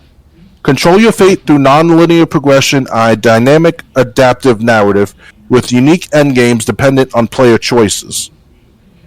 Saturnalia hits PS5, Xbox Series, PS4, Switch, and PC on October 27th. We'll play the trailer, and then we'll talk about it. Oh, yeah. Alright, so playing the trailer now, it's less than a minute, so... Mm-hmm. Alright, here it goes.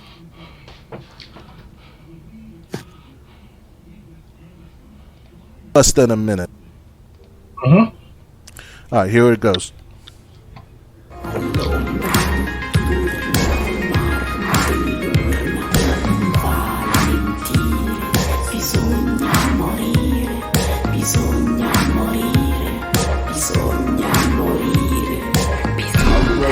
Okay.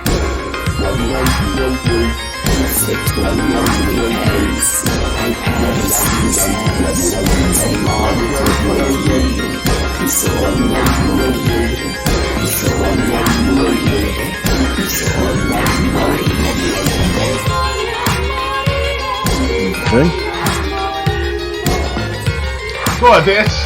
Go on, dance with me, James. Oh, I was what I like to be. Okay. Okay, so what do you think of this game, Saturnalia? I like the beat to the trailer. I was like, come on, dance with James. James, come on. Oh yeah. Oh, ooh, ooh, ooh, ooh, ooh, ooh, ooh, ooh, ooh, ooh. Something like that. The game looks good to play. Very distinct art style, and I watched the trailer at least 2 weeks ago so far, and it was a 3 minute trailer, a 4 minute trailer give or take. It talked about the details about how if you the further you go into the game, the more you find out more clues of the townhouse, you want to call it. So I think it's based somewhere in Europe, though, if I recall correctly. So it's kind of like similar statue of Italy, a little bit maybe France, with this housing format, because look at these hilltops or whatever we call them, especially in Italy. And one day, not one day, sooner or later, you might have to meet some enemies that might kill you, and then every person you have available around the same area will come to that person's aid, and everyone dies. The whole entire town rearranges itself.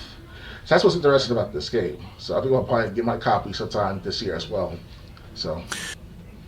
Yeah, I have to say, what's interesting, the city's ever changing, so obviously you're gonna have to,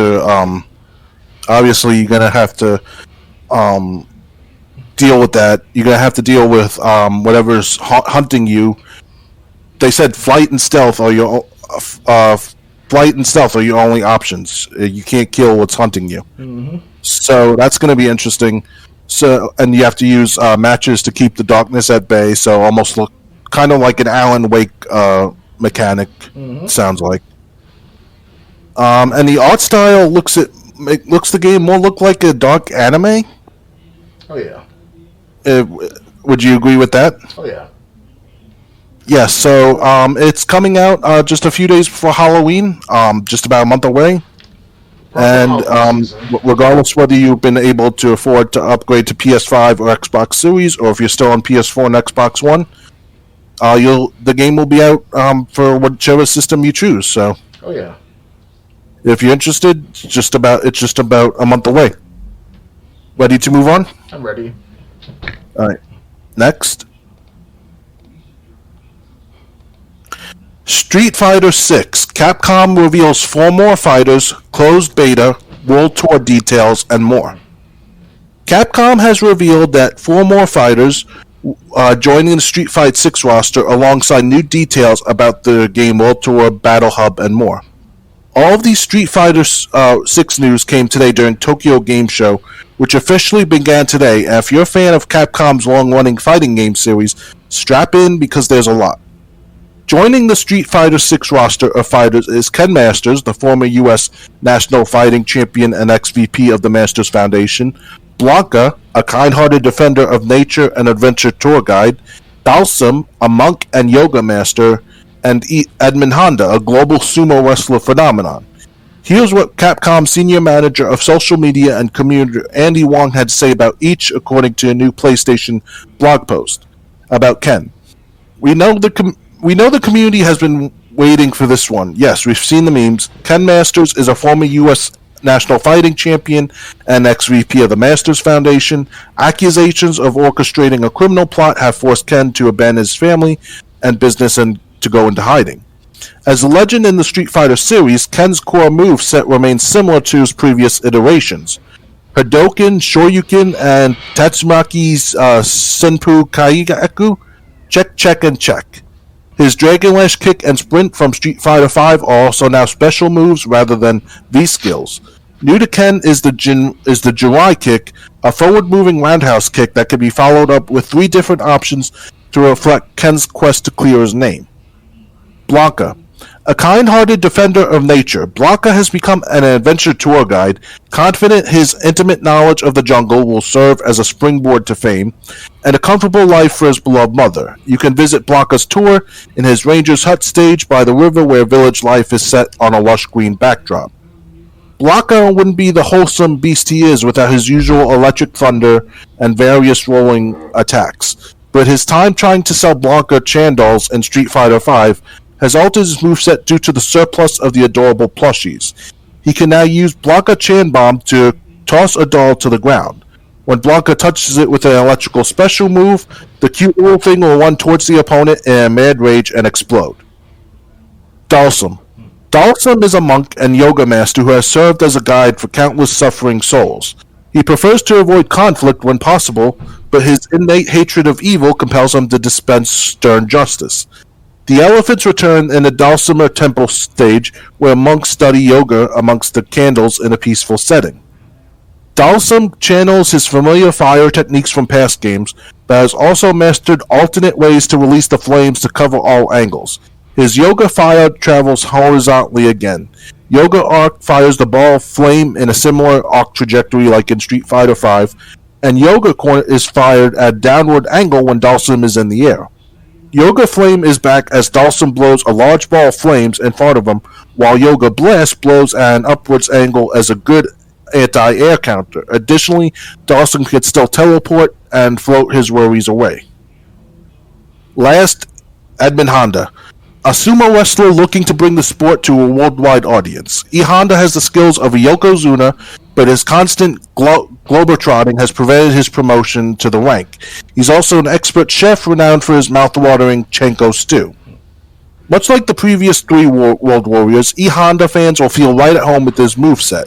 With trademark 100-hand slap, sumo headbutt, sumo smash, and oicho throw return, his two V-skills from Street Fighter V, Nico Damashi and Sumo Spirit, are now special moves.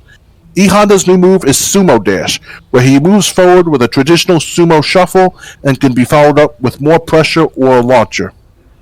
World Tour. Capcom revealed World Tour back in June, calling it an immersive single-player story mode that would push the boundaries of what a fighting game is. Now, the company has provided some more insight into what this mode will be in Street Fighter VI. You begin at Buckler Security, which is located in Metro City. Here, Luke acts as your coach, and this is where your story truly begins. World Tour offers the most robust avatar creation features that stretch the limit of what a character creation tool can do, Wong writes. There are tons of customization options to reflect your personal style and flair. That avatar creation menu contains several pages of options you can tweak. You can choose your avatar's body type, height, proportions, upper body, lower body, muscle definition, skin color, and body hair. You can make your avatar look shredded, built, soft, or anywhere in between.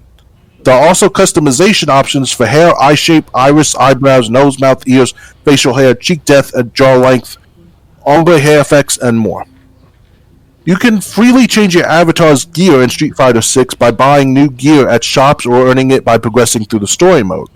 Categories for gear include head, upper body, lower body, foot, and entire gear sets. Plus, gear isn't just cosmetic. It affects your strength and other stats.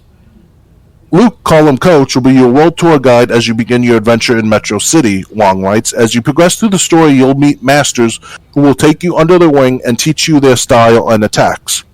As you bond with them grow stronger, you can also learn master actions from their repertoires, like a Shoryuken from Ryu and a spinning bird kick from Chun-Li. Use them to open a battle, and you'll kick things off with an advantage, or some of them can even be used to destroy wooden boxes and barrels, or leap to faraway platforms. Master actions, while convenient, do consume drive gauge, so always keep an eye on how much you have left in the tank. Battle Hub. The avatar you create and build upon in World Tour can easily be taken into the Battle Hub, another core mode of Street Fighter VI. It seems this is the hub for all Street Fighter VI Online. One battle hub can host up to 100 players at the same time, Wong writes. Players can use emotes or chat to communicate with each other. Of course, make sure you check the Hub Good Shop to show off your fashion when you're out on the floor. There are a host of arcade cabinets that you will find in the Battle Hub. Take part in arcade-like Battle Hub matches on cabinets that are placed back-to-back. A match will begin when two players sit on both sides, having audiences change everything and turns a mere fight into a thrilling spectacle. Spectate a Battle Hub match and bear witness to glory. You could play various Capcom classic arcade games at the Game Center cabinet, such as Street Fighter II and Final Fight. There's also the event counter, where scheduled tournaments will be held, and finally there's a DJ booth where you can select your favorite tracks to listen to in the Battle Hub. Extreme Battle. Extreme Battle is a new addition to the fighting ground of Street Fighter VI, and each of these battles contains a rule and a gimmick. A rule is the condition that must be met to win the match. For example, one rule might be first to get 5 knockdowns wins. A gimmick is different. For example, a bull might run through a level, dealing damage to anyone who cannot jump over it. Capcom says this mode is for people looking to shake things up from the traditional Street Fighter VI fighting experience. Closed beta. Capcom has announced a closed beta for Street Fighter VI that will run from October 7th through October 10th. It will feature cross-play for PlayStation 5, Xbox Series, and Steam, and it will include ranked matches, casual matches, Battle Hub matches, open tournaments, extreme battle fights, the Game Center, and Street Fighter VI's training mode. As for the playable characters, the roster will be 8. Ryu, Chun-Li, Luke, Jamie, Guile, Kimberly, Jury, and Ken. Last but not least, 2 more real-time commentators have been announced. Kosuke Hirawa and H.E. Demon Cocker. While we're waiting for more about the game, so are you interested in Street Fighter 6, or have you lost, or are you not interested in Street Fighter anymore? To be honest with you, I lost following of Street Fighter as Street Fighter 3, if not Street Fighter 4. I got a copy of Street Fighter 4 on my Xbox, on my, obviously, but I hadn't just to play it yet because of all these months of not playing, and maybe there's other game plans too. So it's like I can't say much about the new Street Fighter 6 per se. All I know is that the reason why I'm turned off by the 6th Street Fighter game because they copyrighted or they on purpose they mimic or copy the Street Fighter 6 logo from some other game that was put on other systems back months ago, if not years ago. So they copycat of their work from like copycat them with other game stuff, which is just normal, obviously. But if verbatim, it's like they use Street Fighter 6 as like the exact same thing they did with the other games. I forget which one though, but yeah, I remember hearing about that. Yeah, so it's kind of like a major turn off. Like they did with Street Fighter 5, they screwed up not including arcade mode. Like, how do you not include arcade mode in Street Fighter? That's the backbone of Street Fighter. Yeah. So I just lost track after Street Fighter 4 and then Ultra Street Fighter 4, and by Street Fighter 5 it looks like a fucking mess, and I can't imagine what Street Fighter 6 would look like. I will still play these games no matter what to some extent, but those days of like feeling hyped up about Street Fighter is just over, almost over. But it's eventually going to come to the end where it's like, okay, got to do something distinct and very differently than usual. So we'll see. Okay, yeah, I'm not a big. I can't lie. I'm not really a big fan of Street Fighter anymore. I got Street Fighter, I think, arcade edition. I forget which one. Mm-hmm. But after it's like, I think this is just the arcade mode. So it's like, after the ad, what else is there to do? There's nothing. So it's So I'm not really a big fan of what they've done with Street Fighter. This sounds cool that like in the Battle Hub you could play games like Street Fighter 2 and Final Fight. Mm-hmm. But if they had done a good idea with a fighting game, they wouldn't have to rely on nostalgia like that. Oh yeah.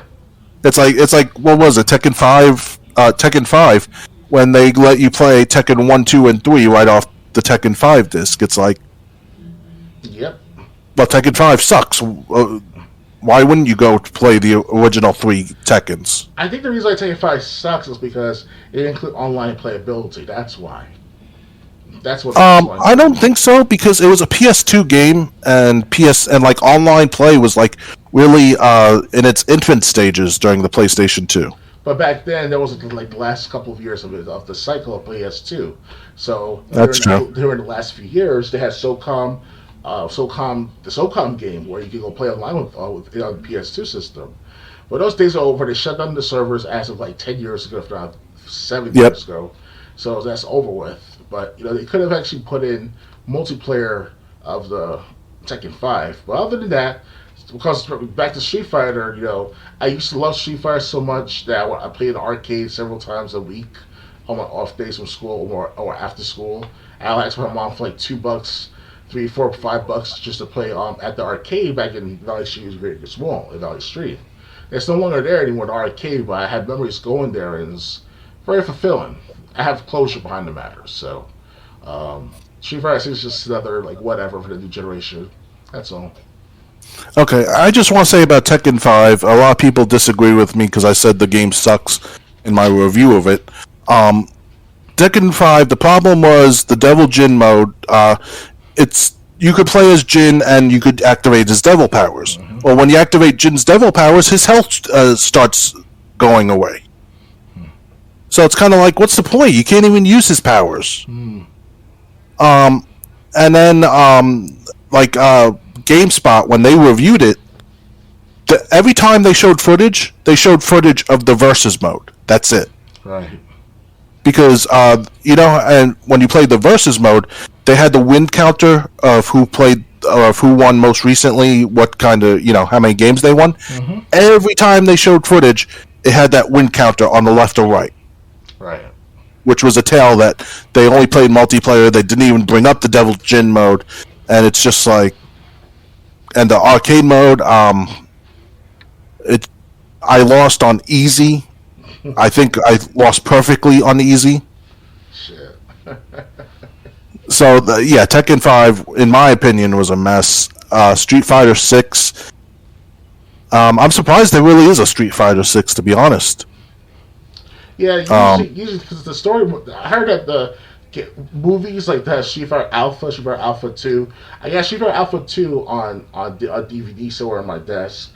The first Street Fighter Alpha movie was alright. I watched it online somewhere for free. But yeah, it's like after those Street Fighter Alphas, Street Fighter 3, Street Fighter 4, it was time to wrap it up in Street Fighter 5, but I see they can't milk as much money as possible out of the Street Fighter franchise. Because let's face it, like Ken and Ryu, they're going to be young forever. Chun-Li's not going to be like the most flexible, woman with legs and all, and they got Cammy and the transgender woman. One of the female fighters supposed to be transgender, which that does. Of course, we got to check that diversity box. Yeah, this is like back at least 5 years ago they talked about this stuff. So it's like we're getting off all that SJW woke stuff going on. So yeah, that's right. Good time for that bullshit. Excuse my language, but still. But yeah, right. That's what I think of Street Fighter right now. It's just it has its time in the sun. Tekken 7 should wrap up with Tekken 8, which I want to hear that's gonna come out next year or two. That's what I'm hearing too. So. All right, ready to move on? Ready. We'll get back to the news where I left off. Oh yeah. Okay. Resident Evil 4 Remake, launching on PS4 but not Xbox One. The new remake of the classic survival horror game is also skipping Switch but will be on PC. Well, here's a bit of surprise. The new Resident Evil 4 Remake, out next year, is in development for PS4. We knew it was coming for next-gen machines, but now it's also headed to Sony's older home console. However, it seems this remake will be skipping the Xbox One, possibly due to lack of power or sales. In June of this year, during a Sony State of Play, the Resident Evil 4 remake was revealed, confirming, after years of rumors and speculation, that is indeed a real thing that will soon exist. The game isn't a remastering of the classic horror title, but rather a complete remake in the vein of 2019's Resident Evil 2 and 2020's Resident Evil 3. Like those games, it's being built from the ground up in Capcom's RE engine, the same engine that also powers recent games like Resident Evil Village and Resident Evil 7. At the time it's revealed, it appears this new remake would be a next-gen only thing. Well, that's not the case anymore. Announced today during Capcom's TGS 2022 online showcase, Resident Evil 4's remake is now coming to PS4 too. No trailer or footage of this version was shown, but it does confirm that this next entry in the series is now a cross-gen game. However, Xbox One owners hoping to play Resident Evil 4 Remake are out of luck. Nowhere in the showcase today did Capcom mention an Xbox One port of the remake. In fact, when Capcom showed off the game's title art, it only showed logos for the PS5, PS4, Xbox Series, and PC. Kotaku has contacted Capcom about the lack of an Xbox One port, but hasn't heard back. While we don't officially know the reasoning behind Capcom's RE4 remake skipping the last-gen Xbox, the likely reasons are A, the base Xbox One is too underpowered for what Capcom devs are doing with this remake, and B, the Xbox One never sold as well as the PS4, so even if the devs got the game running well on that console, it might not be worth it in the end. Now, while the Xbox One X is certainly a powerful console, Microsoft has never allowed devs to only develop games for that machine. An Xbox One game must work across all variants, including the old VCR-looking original, the S, and the X. So for now, if you want to play this new Resident Evil 4 remake, which is out March 24th, 2023, you'll need a next-gen machine, a decently powered PC, or an old PS4 or PS4 Pro. What do you think about these reasons being the reasons that Resident Evil 4 remake is not coming to Xbox One? Well, if I recall correctly, Resident Evil is owned by Capcom, so it should be on multi-platforms, especially if it's on the PlayStation of its originality, that is. So that's why, too, because originally Capcom was supposed to make Resident Evil 4 into this sequel to Devil May Cry, or something of the magnitude. It was supposed to be Devil May Cry 1 or Resident Evil 4, so it's either pick one of the other two. Other than that, that's all about it. It's just the copyright issues. Like who can claim to copyright on their system or platform. So, well, they're blaming it on low sales and the Xbox One not being powerful enough. Mm-hmm. But how could that be if it's going to run on the old school PS4? Good question. I think of it as just a copyright thing. That's all it is. Like who can what system can play on what system, you know? Yeah, so I mean, so I guess this game, you know, it sucks, but it kind of the way they said that if a game is going to be released on Xbox One, it must work on all three variants: the Xbox One, the Xbox S, and then X, Xbox One Series. So I guess it's a good thing that they're not making games that will only work on the most powerful. They say it must work on all systems or we're not going to have it. Mm-hmm. But at the same time, you know, with what they've done with Resident Evil 2 Remake, I'm interested in Resident Evil 3, although I beat the PlayStation version multiple times. Right. I kind of want to see what I would love to see what they did with Resident Evil 4 to make it different from what we know Resident Evil 4 to be. Right. But you're going to have to get a PS4, PS5, or a powerful computer, or Xbox Series. Oh yeah. If you want to find that out. If I recall correctly, too, with the PS4, PS4 Pro, between those two systems, the PS4 Pro is the upgrade version of the PS4. So I guess you could say that you can still play powerful systems on the PS4. But then again, when it comes to Xbox One, well, it kind of like old dated technology in a sense. If you think about it, even though they have Xbox One X, you mentioned Xbox Series, the Xbox One S, excuse me, and they upgraded to next generation systems, Xbox Series S and X. So it's a hit and miss. That's all it is. All right, ready to move on? I'm ready. All right, next.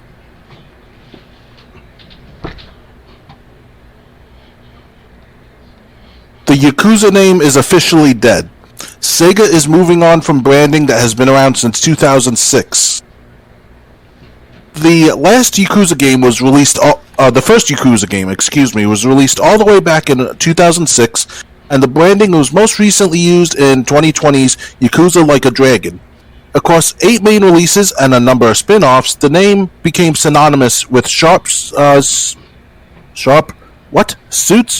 hour-long cutscenes, I hated those, and bikes being smashed into dudes' faces.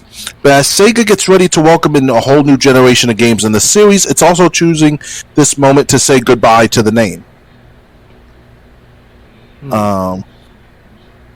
Like a Dragon, while we still call them Yakuza, partly because old habits are hard to break, but also because... Hold on. You may have noticed that the new games announced earlier this week, from historical spin-offs to modern spin-offs, is to the 9th entry in the main series, all had something in common. Sega called them all Like a Dragon, while we still called them Yakuza, partly because old habits are hard to break, but also because we know that just as we still call them Yakuza games, so do most of you. I even refer to the Judgment games as Yakuza titles just because it helps. Although the Judgment games are more like a spin-off than... I contacted Sega today to clarify this, though, and their answer was clear. The Yakuza name is no more. For these 3 games and for every new title in the series going forward, they'll all carry the Like a Dragon branding instead, so that they, as I was told, more closely align with the Japanese name. Japanese players will probably wonder what the big deal is, because in the series Homeland, both the games themselves and the development studio behind them have always been called Ryu ga Gotoku, which in English means like a dragon. So Japan, there'll be need for change. It's just Western releases that will carry new branding. There'll be no need for change in Japan. As you can now see, Yakuza 7's full title in the West, Yakuza Like a Dragon, was actually a bit of a mess. But like the game itself seemed at the time, it was also the perfect way to say goodbye to the old Yakuza name while easing us into Like a Dragon future. So, goodbye Yakuza, and thanks for all the memories. You were certainly shorter, snappier, and more fun to say than Like a Dragon. So, what do you think of them getting rid of the Yakuza name? Well, they did this in similar fashion with the game Sleeping Dogs that have been called, Crimes of New York, Tokyo, of the origination of its title name for Sleeping Dogs. Now it's called Sleeping Dogs is one example. So with the Yakuza games, I think they kind of disrespected the name Yakuza altogether for doing this way, because Yakuza been around since God knows how many centuries now. And even as a recent it's been around since 2006. Well, I'm talking about the Yakuza as far as like the organization is concerned, the actual crime organization, the city pretty much. And they've been around for centuries, the Yakuza name. And I don't know why it changed it all of a sudden. It's kind of like disrespectful to the people who actually hustle and bustle in that game. And I say I'm for this criminal activity. I'm not saying that, but they've been affected by the recent economy for at least 10 to 15 years now, and that's why they lose popularity and strength altogether. So I guess it's another way to taper down the name Yakuza, put down a bit notch, think about that. So that's how I look at it. Alright, I kind of don't see why they're changing the name. Maybe, unless the last title, Like a Dragon, was so bad that they want to distance themselves from that, but the newer games are going to have Like a Dragon anyway, so you're not really distancing yourself from the last Yakuza game, so it couldn't have been that bad. I heard that the Like a Dragon, the most recent Yakuza game, was more of a comical version, nothing serious or nothing, to spectate as far as being serious, so that's why. Yeah, well, I mean, but the thing is, I mean, Yeah, so, I mean, they're getting rid of the Yakuza name. They're not getting away from the game series. They're just renaming the game series something else, so. Okay. And it's still going to have the Like a Dragon name. Okay. Ready to move on? I'm ready.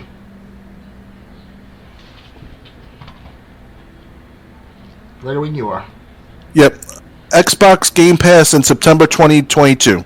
Deathloop, Assassin's Creed Odyssey, and more. Another wave of games is coming. Xbox has confirmed several new entries for Xbox Game Pass during its Tokyo Game Show presentation. These include the previously PS5 exclusive Deathloop and Assassin's Creed Odyssey, available September 15th. Deathloop will also be hitting the extra and premium tiers of PlayStation Plus on the same day as it enters the Game Pass library on September 20th. Ni no Kuni, Wrath of the White Witch, also arrives on Xbox for the first time today, playable on Xbox consoles via Xbox Game Pass. The follow-up game, Ni no Kuni, Remnant Kingdom, will also be hitting Xbox consoles and Game Pass in 2023. Other games that have already hit the service this month in the first wave of games include Grid Legends, Disney Dreamlight Valley, Opus Magnum, and more. So Microsoft has announced that Deathloop is coming to Xbox Series. Furthermore, will come a collection of upgrades that include a newly extended ending. Everything coming to Game Pass in September. Available now. Grid Legends, Disney Dreamlight Valley, Opus Magnum, just to PC. Train Sim World 3 to console and PC only. Ashes of the Singularity Escalation, exclusive to PC. DC League of Super Pets, The Adventures of Crypto and Ace. Fallout 76 Expeditions, The Pit. You Suck at Parking. Danganronpa V3, coming to console and PC only on the 15th.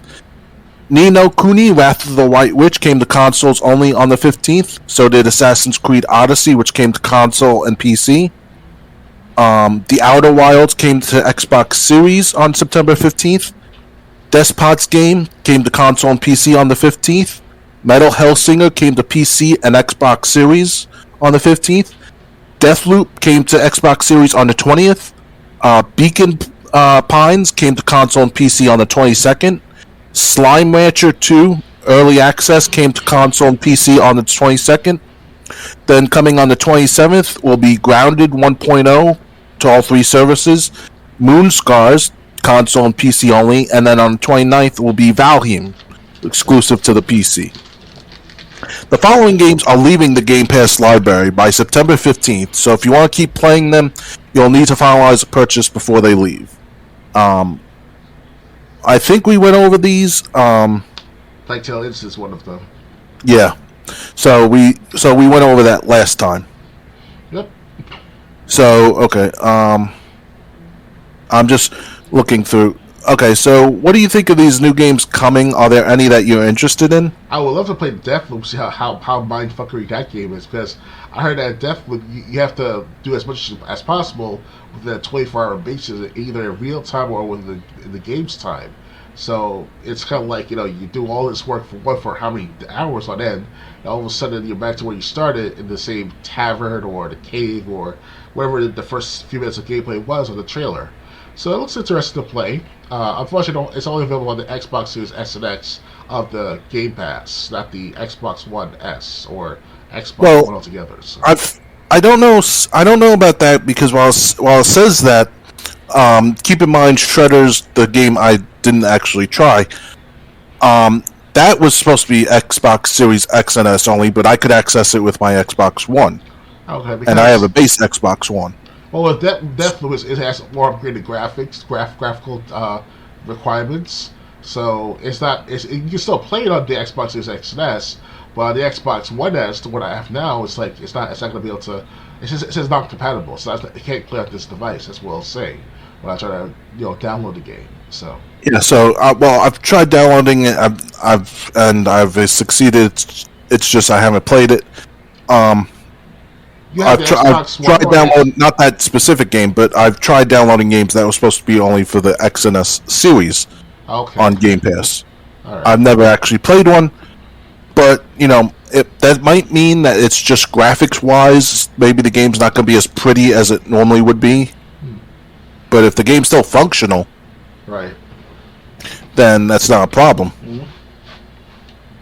But yeah, I got to be honest with this new list. Nothing really is jumping out at me of games that I'd be interested in. Right. So, ready to move on, or you got anything else to say? Not really. I do like to play Assassin's Creed Odyssey one day as well. I heard that game was alright to play too. So, like I said, I still haven't played Black Flag. I'm still trying to get my hands on Origins. So it's gonna be a long time to get there. Something of that sort. So, ready to move on? Yeah, I'm ready. Alright, next. Massive GTA 6 leak unveils screenshots and early footage. A hacker has released multiple videos and screenshots of what appear to be the previously unseen title. A massive trove of Grand Theft Auto 6 assets, including pre-alpha footage and multiple screenshots, were released to public forums early Sunday morning. The assets were reportedly taken from Rockstar servers by a single hacker calling themselves TipoTuber Hacker, who also claims to have GTA 5 and 6 source code and assets, as well as a GTA 6 test build. The videos included footage of a female protagonist, which would be a first for the series, walking through a strip club, as well as a male character shooting what looks to be an AK-47 at passing police cars. In another video, both characters are shown working together as they rob a diner. The task first surfaced on GTA forums, with the hacker allegedly searching the source code for anything other members requested. For example, one of the requests was any reference to an ongoing court case involving Take-Two, with the request allegedly made by one of the defendants in that case. After news spread throughout social media, the hacker updated the original post directing any employees of Rockstar or Take-Two Interactive to contact them via email as they were looking to negotiate a deal. Grand Theft Auto 6 was confirmed to be in active development by Rockstar back in February. At the end of a blog post on the company's official website, on September 19th, Rockstar and Take-Two confirmed the leak was real. And I know more developments have come out since the story broke. What do you think of this leak happening? Well, there's no surprise. I mean, in today's world, we're in the time of the internet, the digital age, so anything and everything you put on the internet is now can be traced back to its owner, as well as be able to track the information and take it for themselves for their self-gain as well. So we have like how many file sharing sites, how many file sharing websites altogether, so it's kind of like is expected of a game this big, Grand Theft Auto. So of course, yes, we had GTA 5 back how many years ago, but those has been leaks as there were back then than this now. So yeah, I heard the hacker did get arrested. So I mean, so I don't know if anything else is going to come. I do know Rockstar said that this hack, this early reveal, did not impede their progress in completing the game anyway. Mm-hmm. So there is that. At least if you're still looking forward to Rockstar to Grand Theft Auto 6, it's still on schedule as far as Rockstar is confirmed. This didn't delay the game any more than this didn't delay the game anymore. Right. So at least there's that. Ready to continue? Oh yeah, I'm ready. All right. Sonic Prime gets first teaser trailer showing off Eggman, Shadow, and more. This Sonic the Hedgehog's brand expansion throughout multimedia has given fans plenty to enjoy in recent years. Whether you're talking about the two overseas films, the film Sonic Boom animated series, the fun Sonic Boom animated series, or the long-running and beloved comic series, people who enjoy the Sonic the Hedgehog video games have plenty of other avenues to expand their fandom. The next project to land on that list is Sonic Prime, the upcoming Netflix series that gives us all new adventures with Sonic and his friends' enemies. Today, Netflix and Sega released a teaser trailer giving us a taste of the action. It doesn't show much, but if the 40 seconds of action are any indication, it's bringing plenty of style and fun, as well as several classic characters. Sonic Prime is set to release exclusively on Netflix this winter. So, are you interested in this Netflix series featuring Sonic the Hedgehog? Well, is it a cartoon version or is it live action, from what I hear? I think it's cartoon because they actually didn't say it. They just said it's an upcoming series. Well, I used to be a huge fan of Sonic, or at least the video game and the TV show Sonic X when I was younger.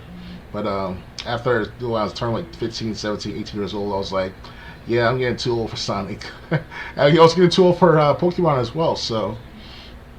you're getting too old maybe for the cartoon, not for the games. But you know what I mean, like, it's just like as you guys get older, you want to go into more serious stuff, like you want to see Sonic, like okay, I want to watch the Sonic movies that came out for the last, couple of years now. Sonic and Sonic 2 with Jim Carrey as Eggman. And it's like a good nostalgia effect too on myself too. So it's kind of like, why not watch the series on Netflix, right? But what I hear with they mess up on these Netflix shows, Resident Evil, not much of Infinite Darkness of series. That was a good series altogether itself. It was a CGI hybrid to my anime. There's also the 3 movie trilogies of CGI: Vendetta, Degeneration, and Damnation. So those are good movies as well. So if it's something like that, of that caliber, I will watch it without a doubt. But if it's turned into this SJW woke hot garbage stuff there with Resident Evil with the 2022 one, that was only wow, that's just fucked up everything. So yeah. I probably wouldn't be interested in the series whether I had Netflix or not. But at the same time, I do remember the Sonic the Hedgehog cartoons that was on in the 90s. Mm-hmm. I watched that a whole lot. So, this is kind of like a little nostalgia one of the things that offers nostalgia that hasn't been killed yet. But yeah, if it's still not something I'm going on my way to watch. Oh yeah. And if you want to talk about SJW stuff, we could talk about the Little Mermaid, what Disney did with that. Well, it's not always all actually the Little Mermaid. It's just that it's the year 2022. Things have changed since the 1990s, and you remember 1990s was totally different with the fall of the Soviet Union, and we had the Kosovo War and stuff like that. So it was like the predominant culture of the what called the Caucasians. That's what the sociologists are saying. They say like, oh, it's the end of the old world order. That's why they have the new world order and all this political mantra over here for how many years now. It's all come to pass that things are changing. Times change with the times. It's inevitable. Because there's more people out there demanding it. So, gotta do what you gotta do. There's more to make money off of it. And Halle Berry of all people too. I'm like, wait a second. Why couldn't they include someone like Willow Smith, who is Will Smith's daughter? Like she should be good for that role herself. Because Halle Berry, I'm not just that she's too damn old, or whatever. It's just that Halle Berry is in her 50s. She's aged considerably. She's good. Well, that's not Halle Berry, but I don't think. Really? I thought she played a little because she says she takes part in the Little Mermaid movie somehow, some way. I watched Tim Pool's coverage on it. I don't remember hearing Halle Berry's name. That's weird. Okay. Yeah. Let me pull it up. Maybe she's in directing it, or has like a small role in the game. I mean. Oh no! It's Halle Bailey. Yeah, Halle Berry. Yeah. I was thinking Halle Berry. Catwoman from 2000s. Yeah, that her. That's the same person, same actor. Oh. I thought. Okay. So I got it on DVD somewhere too. That the Catwoman was over the movie. She took part in Catwoman. She did a good job of it. Not the best, but it's something. So. Okay, I just have to say, and if you think I'm sounding racist, if you think I'm sounding racist, really don't give a damn. My problem with the Little Mermaid, it's the same thing that they did with Little Orphan Annie from the 1950s. With Jimmy Fox and all, yeah. When they made her black, same red hair, same red dress. They only changed one thing: the skin color. And look how well that worked out. The next day after that movie released, no one gave a damn about it. Just like no one's gonna give a damn about this the Little Mermaid remake. And if Disney wants to go belly up, I know they have to do crap out on a few different projects because they got tons of money. But when you release dud after dud after dud, it's gonna happen eventually.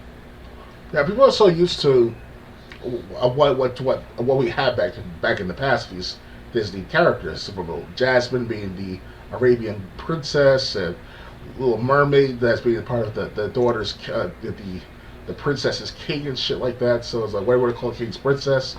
And things definitely changed over the decades. Because if you remember correctly, Triple J, I'm not trying to sound racial too, but it's just that different times, different people, different cultures altogether was so dominant by certain people in that time. Now it's kind of shifted over to other races coming into this country over the decades. So there's more diversity, more inclusion. And if you remember correctly from our schools, they were towards diversity at forefront of the matter. Like I was in Forest Road School, right? Elementary school. And they did this like World's International Cultural event where every classroom has different worlds of different countries to study on. So one class studies on England, so it says on France, others on South Africa, others on Germany, others on Scotland, you name it. The whole school was involved with this project. And we get to understand each other's cultures and values and meanings. So it's kind of like the beginning stages at the time of transitioning from the predominant white culture or predominant whatever the situation was with the news is saying to what it is now. So, it was inevitable, because of the fact that people are demanding it. So that's all I've got to say.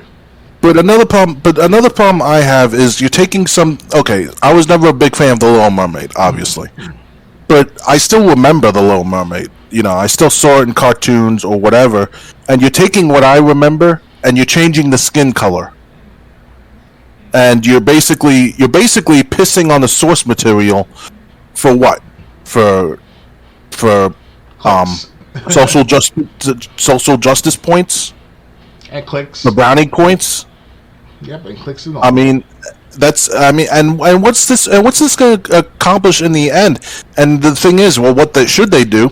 Well, I mean, you got writers earning a lot of money in Hollywood and Disney.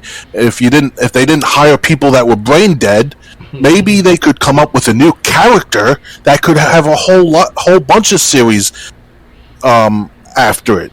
Or You know, I mean, franchise. create a Black Mermaid, fine, but who's to say that after you create this Black Mermaid, her and Ariel can't coexist in the same movie, or forget about Ariel. Come up with a new name for a mermaid and let this mermaid be black. That's fine. I don't. That's what I don't like is you're basically erasing the characters I grew up with or that I have a connection to. Just like the James Bond wanting them to have a black lesbian woman play the next 007.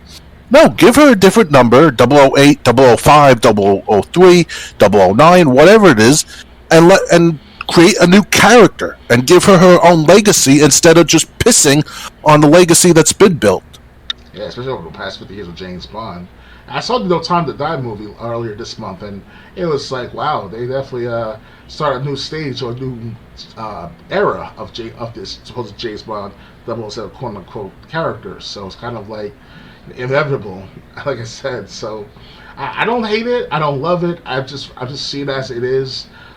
It'd be nice, like I said, like you said earlier to Triple J, is that they should find some way to make it more part of the story of the Little Mermaid in a spin-off type of fashion, or start a new universe, new everything. I'll call it the Black Mermaid, or the Black something, or even the Well, Miss Mermaid from the Mermaid, Black Lagoon or something. something like that. So yeah, Yeah, yeah, that's exactly what I'm saying. Create a brand new character, give her own story, and then down the road you could even have these two, her and Ariel, appear in the same thing. But no, we gotta for racial equity, we gotta just change the skin color of anyone who's ever been white and famous. it was planned accordingly. Whoever the cultural Marxists are, that's what J.R. Griffin calls these people, cultural Marxists, and they planned for decades to make this happen. And whatever he said, J.R. Griffin said back in the 1960s, it's happening right now. So that's one of the reasons why that when we had that Forest Road School International Heritage or International Heritage Day, whatever to call it, and have all those festivals in our classrooms and such. That was the beginning stages of that matter to program us for the new stuff. You know, we're the newer generation, somewhat newer, but you understand what I mean, Triple J, right? I'm sure you did something like that before in Forest Road or wherever college you went to or Well, I middle went school. to Howell Road and then Wheeler Elementary. I don't really remember a project like that. Hmm. Um, so it might have happened. It just I don't remember. If we did, I don't remember it. But the point that I'm making is because a lot of actors and Hollywood elites tried to stand up for the Little Mermaid. Um, all I'm saying is, if you want to make it black, fine, make it black. But why don't you make a new character while you're at it? Hmm. You know, you want a new double O agent that's a black lesbian? Fine. Can it not be 007? Can it be a double O number that we haven't done anything with yet? Hmm. You want to make a Black Mermaid? Fine, but can't she have her own story Good point. and not have anything to do with Ariel until you come up with that story? Hmm. That's not too much to ask. If you think it is, well then screw you. That's the way I feel. Ready to move on? We're pretty much in a stage of like transitioning from like the old world to the new world. Because back in the 1990s, it was all about Pamela Anderson and Sable from wrestling, stuff like that, and other Caucasian blonde stuff like that, blonde woman. Like that was the ideal woman back in the 90s, was the blonde. Now it's the 2000s and 2010s. It was still the same scenario, but different various models and actresses like that of was it Whitney Houston at one point, and what else? What other people? I can't think of like Jazz or those type of female wrestlers. They finally Well, if upgraded you're talking about the 2000s, Holly Berry, Catwoman. that too. Yeah, but it was a transition. Like I said, we're still going through that transition, and eventually it's going to be a different world over time. So, because most of the younger generations, they don't not into all that racial discrimination or racial equality and stuff like that, and most of them are not. hopefully they are. That's great. It is what it is. So that's what's going to Yeah, happen. I'm just saying I'm just saying what's so hard about creating a new character and a new story arc for said new character. Milking the cash I cow. mean, if Hollywood can't do it, hire me. That would be a good idea. I'll put money on that. I'll know $15 to see your version And of Mermaid. yeah, I'd even work on that if I had to, and I'd still make it child appropriate, but I'd come up with a new story, and then, like I said, you could bring the two mermaids together in in a sequel. The two Little Mermaids or whatever, Yeah, and then you'd have both represented. I want to see a Sable 1990s Sable mermaid. What? Remember Sable from wrestling? The Sable from the 1990s of wrestling. Yeah. Yeah, I want her to be the mermaid for what you want. Oh God. Janet Well, Jackson Ariel had red comes hair, to so grab. that wouldn't even make sense. I mean, I would still, but then again, It was something interesting going on back then. That's all I have to say. It was different times, and now the time has finally arrived. yeah. So now we're going through this bad era because I have to say, a lot of what comes out of Hollywood now, regardless what company is either remakes or sequels. Oh yeah. And those remakes those remakes don't live up to the original of whatever they're trying to remake. Oh yeah. So I mean, again, but like I said, there's nothing wrong coming up with a new character, and if you came up with a new character, I'd have no problem with it. Oh yeah. Ready to move on? I'm ready. Okay. Next. Xbox Series X update finally makes Xbox One game disc playable offline. You won't need to be online to play your Xbox One game disc on an Xbox Series X console. A recent Xbox Series X update has changed a DRM feature on that console, as you'll now be able to play Xbox One disc on the current gen console without needing to be connected to the internet. Microsoft confirmed online check-ins will no longer be required thanks to the update, which has been spotted by fans earlier this month.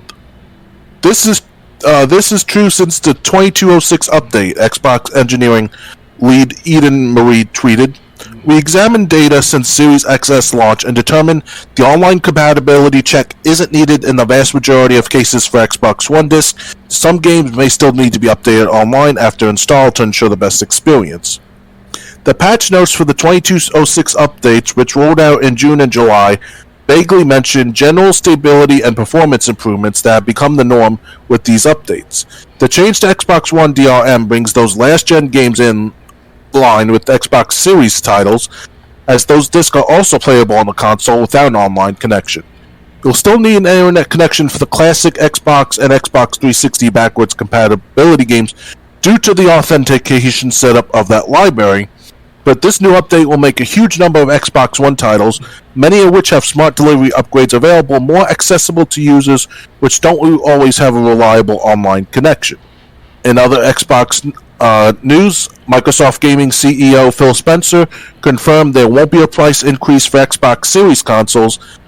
Xbox might acquire more studios in the future, and you can read up on how to connect Discord to your Xbox console.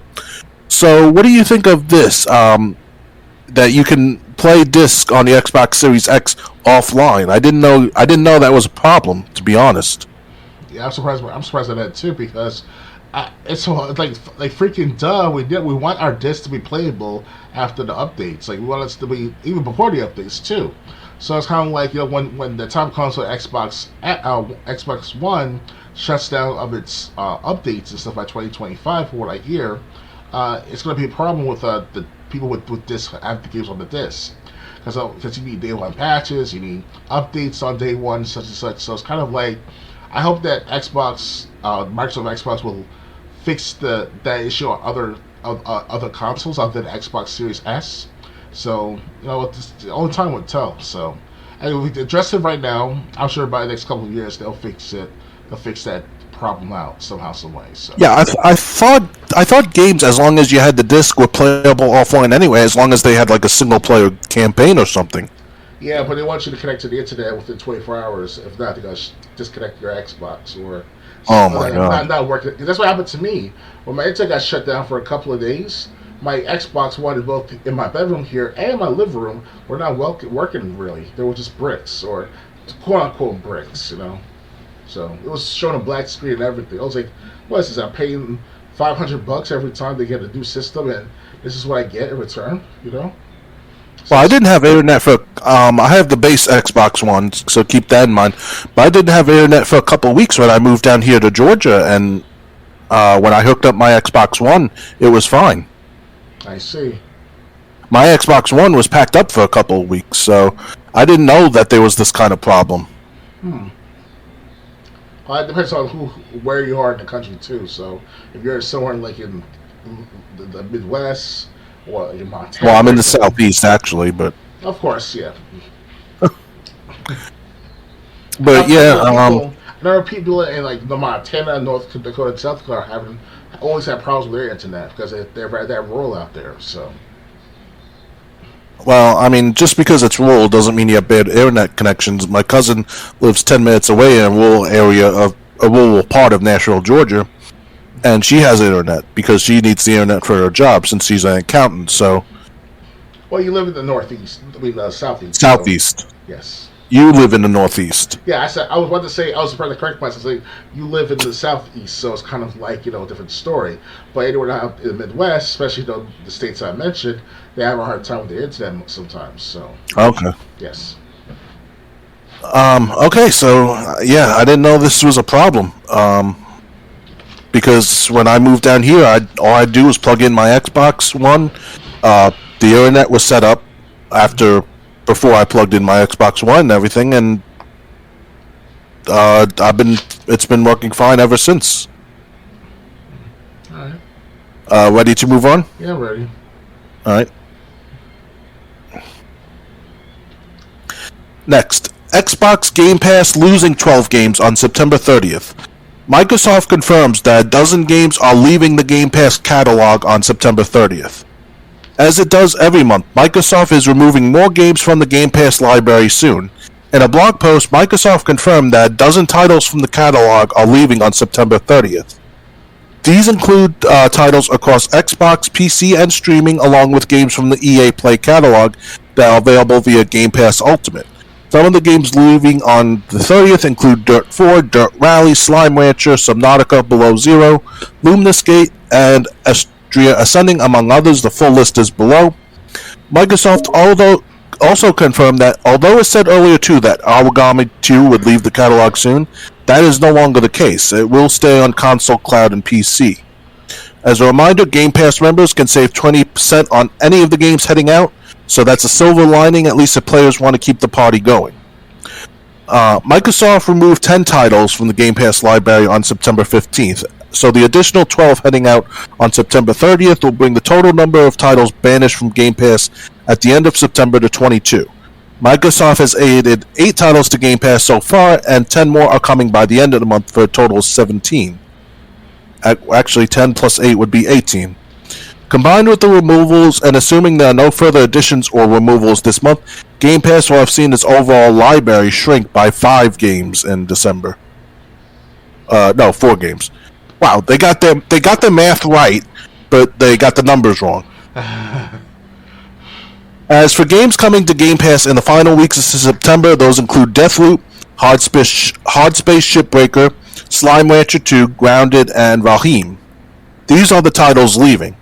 AI, the Somnium Files, for all 3 services, Astria Ascending, Dandy Ace, also leaving all 3 services, Dirt 4 is leaving PC, Dirt Rally is leaving PC, leaving all 3 services are the rest of the games.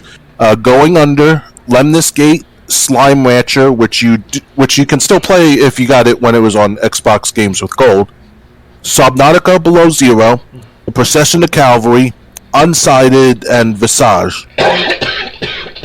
Do you care about any of the games that are leaving? I want to play that slime game, but it's too late now. And, well, the sequel, Slime Rancher 2, is still on. It's just the first game that's leaving. Okay. And like I said, that game was available for Games with Gold 1 month. So if you got it when it was part of Games with Gold, you will still be able to play it. Yeah, because that's why I downloaded it many months ago. The Slime game. Yeah. The Slime game, that is. So, but do you care of any of the games that are leaving besides Slime Rancher, or? Every other game they mentioned, I mean, doesn't really stand out in my perspective, per se. If you give me the list again, was it Slime? Then there's was it either? I already X'd it out. Okay, but either Finch, because I know either Finch you have to pay. You have to. It's part of the Games with Pass, the Game Pass sector. So it's sorry for that. Yeah, that left at the end of last month. Okay. Yeah, because I remember I played at least 1 hour of it, and I recorded on Matter too. So yeah, you recorded one video on it. Yeah, I can't really think of anything else. I gotta be honest, none of the games are leaving. I mean, I'm not a big fan of the dirt racing games, so, and those are the only games I really recognized, other than Slime Rancher, since I still have access since I downloaded it from Games with Gold.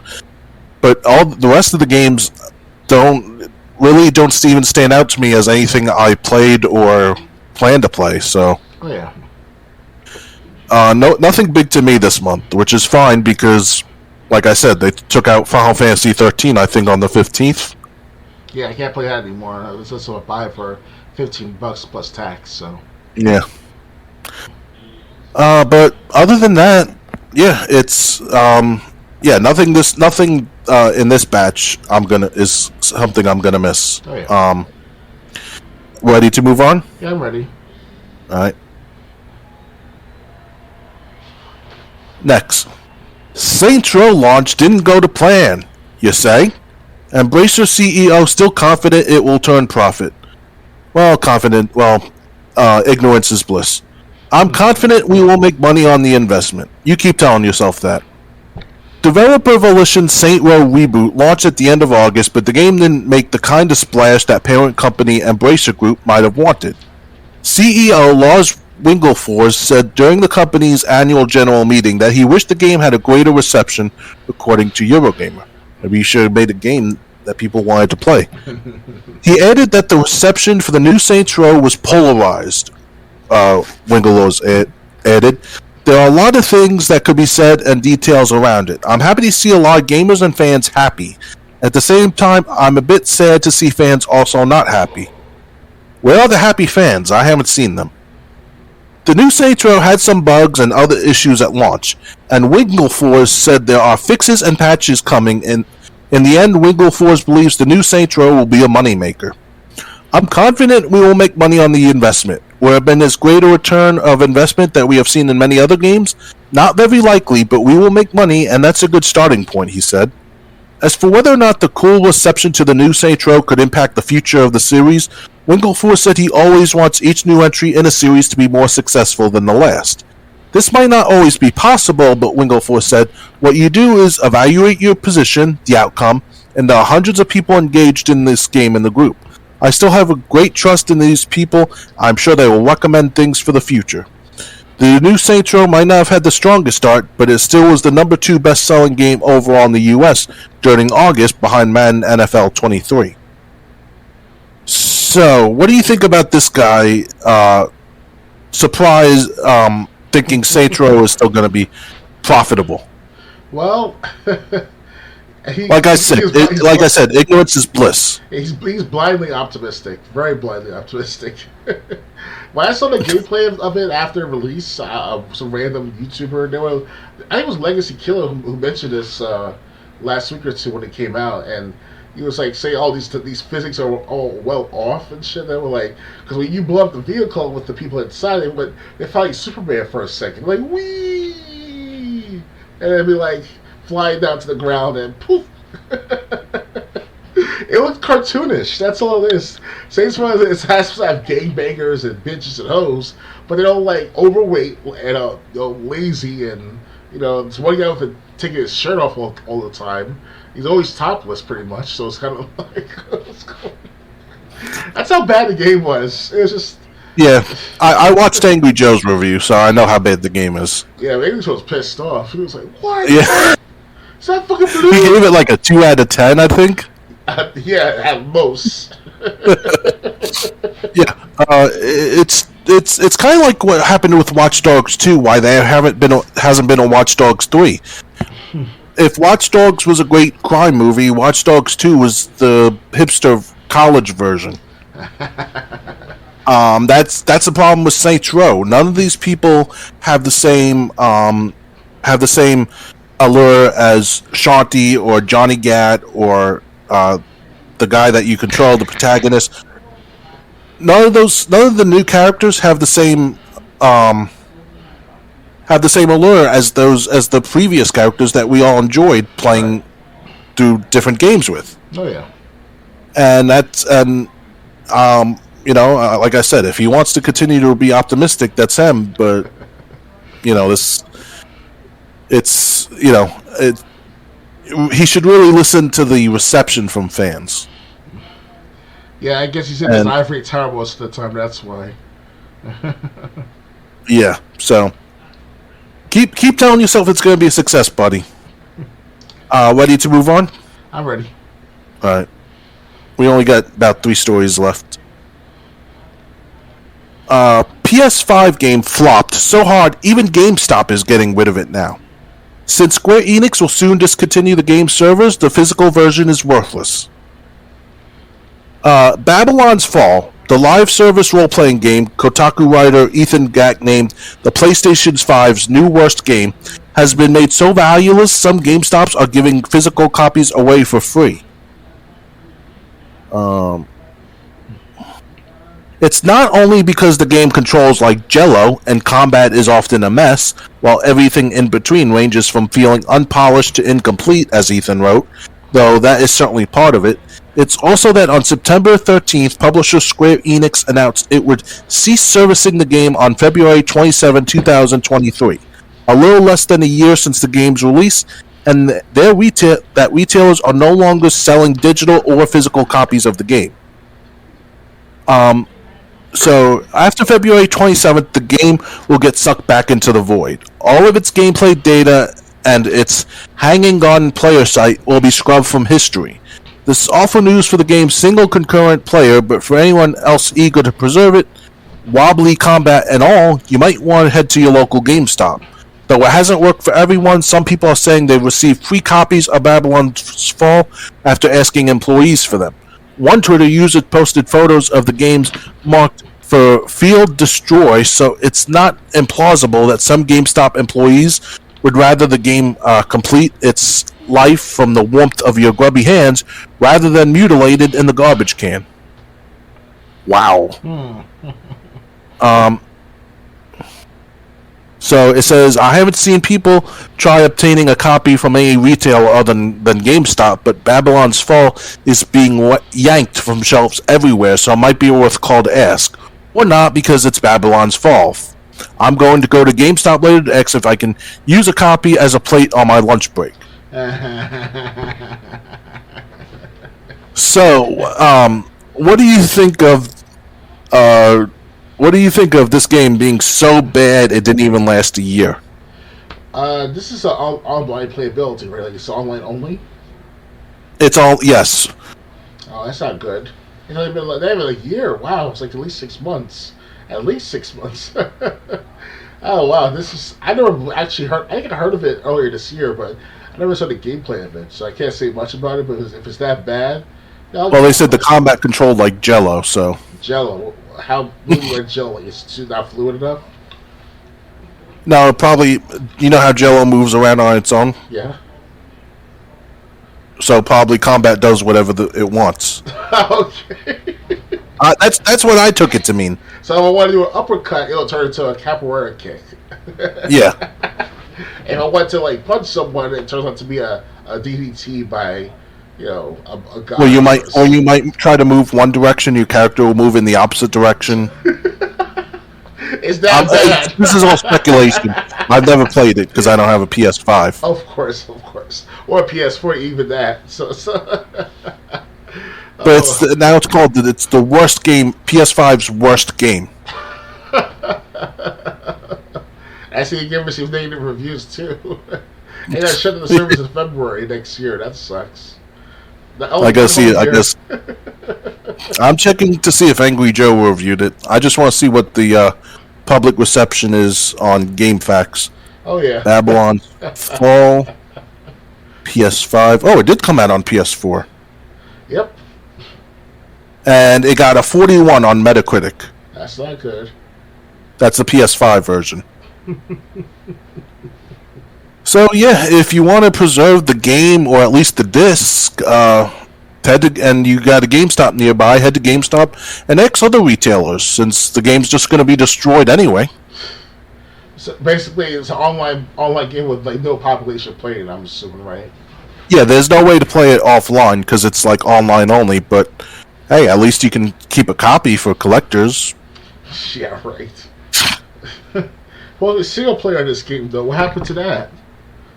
There is no single player. It's all online, from what I hear. Because I'm looking at it since Babylon's Fall is available on modes of multiplayer and single player. So. Well, they said the servers are shutting down, so definitely the multiplayer will be gone. Okay. No problem. I need to move on? Yeah, I'm ready. Alright. I gotta see if Angry Joe reviewed that. I don't know if he has a PS5 or not. He has everything. Twitch is changing its revenue split for its biggest streamers from 2023, splitting the difference. Streaming platform Twitch has announced changes to its revenue system that will kick in starting next year, with this new update affecting some of its biggest streamers. The current Twitch model for revenue works on a 50-50 split between partnered streamers and the platform when dealing with paid subscriptions, while bigger streamers get a more generous 70-30 split. This will change in June 2023, as streamers will get to keep 70% of the subscription revenue on the first $100,000 earned, and the share will then revert to a 50-50 split. The new threshold will have an impact on Twitch's top 10% of streamers, and one of the reasons for the policy change is due to an increased cost in video hosting, according to a blog post from Twitch president Dan Clancy. Delivering high-definition, low-latency, always-available live video to nearly every corner of the world is expensive, Clancy wrote. Using the published rates from Amazon Web Services' interactive video service, which is essentially Twitch video, live video costs for a 100 CCU streamer who streams $200 hours a month or more than $1,000 per month. We don't typically talk about this because, frankly, you shouldn't have to think about it. We'd rather you focus on doing what you do best. It's worth noting that Amazon owns Twitch, having acquired it back in 2014 for around $970 million in cash. The rest of the Twitch streaming community will remain largely unaffected by this update, who are on standard agreements with premium subscription terms. Twitch has had a turbulent year so far, losing big-name streamers such as Myth and Lily Pichu, while also facing an ultimatum from big-name streamers such as Pokimane, Ms. Kiff, and Devin Nash to crack down on online gambling content. In an update to its partner program last month, Twitch changed its exclusivity agreement and now allows for content creators to stream on other platforms. So, what do you think of this new... obviously, it's only going to affect a few people. It's only going to affect people who make $100,000 or more in subscriptions. I don't know if it's monthly or annually. I'll check the article again. Mm-hmm. Angry Joe even said he's not affected by it because he's not in that threshold. He's just under it. Mm-hmm. But what do you think about what do you think about this deal? Yeah, I heard that they're so bad it's actually saying you get 70% of your revenue of the earnings, and they take 30%. So, and they're a little bit better with YouTube, because YouTube will take 50% of your earnings from the streams and such on their website. So that's a good thing at first. But when you mentioned this new policy changer, it's kind of like you're making the creators think more about putting ads on their streams more than ever. And that's pathetic, because it's one thing to put an advertisement on when you just started the stream. It's another way you try to do it every 10 minutes during the stream. It's very annoying after a while having that kind of revenue. Yeah. The advertisements, popping up every few minutes. Who wants to do that? Who wants to watch that? I think watching TV. Right. People are left People left TV altogether just to go on the internet to reduce the ads. To get away from advertisements, Yeah, yeah. to reduce them at least that. But now it's starting to snowball. It's on the internet. It's starting to become more often and more frequent. Okay, I have to say, Amazon. I watched Review Tech USA's video on this. He said Amazon is worth 1.3 trillion. Damn. So why is this such a problem for them? Obviously, the $970 million purchase price wasn't a problem. Oh yeah. And the thing is, I have to say, even though it doesn't affect me, it sucks. But at the same time, I do have to kind of defend Twitch because, YouTube only allows you to stream if you're a partner with them. Right. You could go to Rumble or you could stream on Facebook, but I post my videos on Rumble and they almost get no views there, or they get no views. Mm-hmm. Even if the video does well on BitChute, it doesn't get anything on Rumble.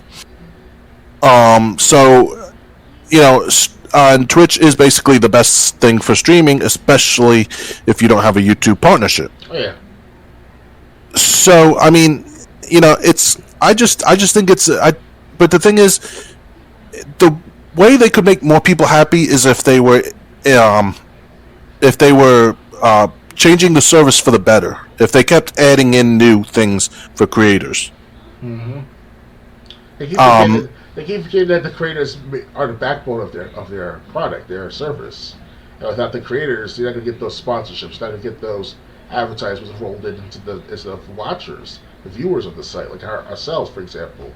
And even though I'm at the bottom of the food chain of the streaming services, but still, it's nice to have that audience to see my videos without interruptions via advertisements and such.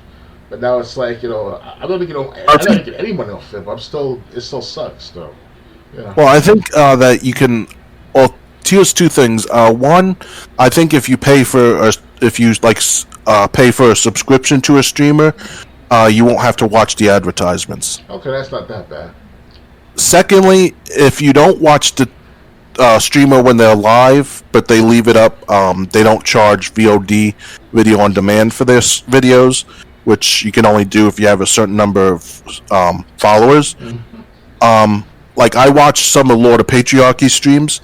His streams are free to watch, and if you watch the stream a number of days after it's been broadcast, advertisements don't play there either. Okay. So I guess this advertisements only play for people who are live. Right. Yeah, so I mean it sucks. And I would just say the only thing I would say to someone who's still trying to even become an affiliate on Twitch, much less a partner, in my case, it's just I think they should give more innovation to these people. If you could take the 70%, fine, or if you're going to take the 70% away and replace it with 50-50, fine, but give something to those creators in return. Give them more tools that will help them attract people. Maybe feature. I don't know if this happens or not. Feature people on the homepage like YouTube used to. Do something like that. Do something for these Twitch streamers. And I think basically just giving them a bigger fan base would help. Okay, definitely. Because look, I say they want people to be more productive than ever on their platforms, whether it's Twitch or YouTube, and the bigger their following, the better revenue that these companies would get. But if it wasn't for the small timers like you and I are, the big times would not be as big as they are for the last several months now, if not years. Not to say right. I'm not trying to toot my own horn here, but it's like I do contribute to whatever I can on these other streamers, whether it's $1 here, $5 there, whatever, over the years. And from Dark Side Field to Sweet Pea, like these guys, they're like the movers and shakers of this platform. And once it destroyed the trust, destroyed the structure of it, one thing leads to another is that you're going to see some faltering. It's not going to look good on Twitch. So. Yeah. So I mean, if yeah. So I mean, I think if they did that, or just ran like a creator spotlight or something like that, I think people would be would be fine with this because more people, more subscribers would mean more money. But um, it's just what most people are upset about is that claiming that they're claiming cost is a problem, but they're not doing anything in return to thank those people who basically support Twitch. Agreed. And I just think that's wrong. Yes, indeed. Ready to move on to the final story? Yeah, let's go for it.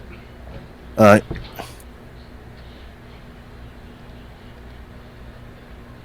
Last one.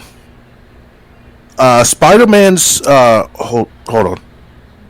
Ads.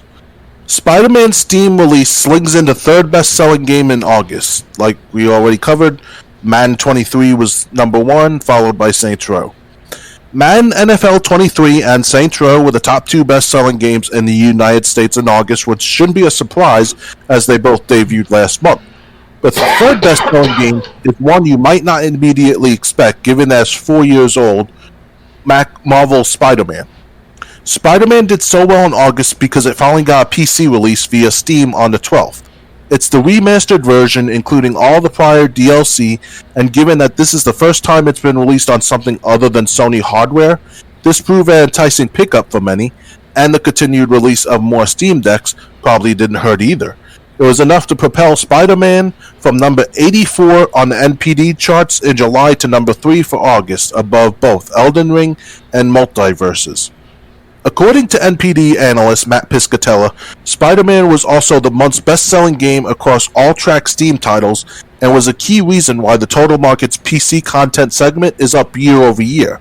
This is also possibly for gamers hoping Sony might deliver more exclusives on the PC at some point in the future. Sony's PC ports have been strong performers, Piscatella says.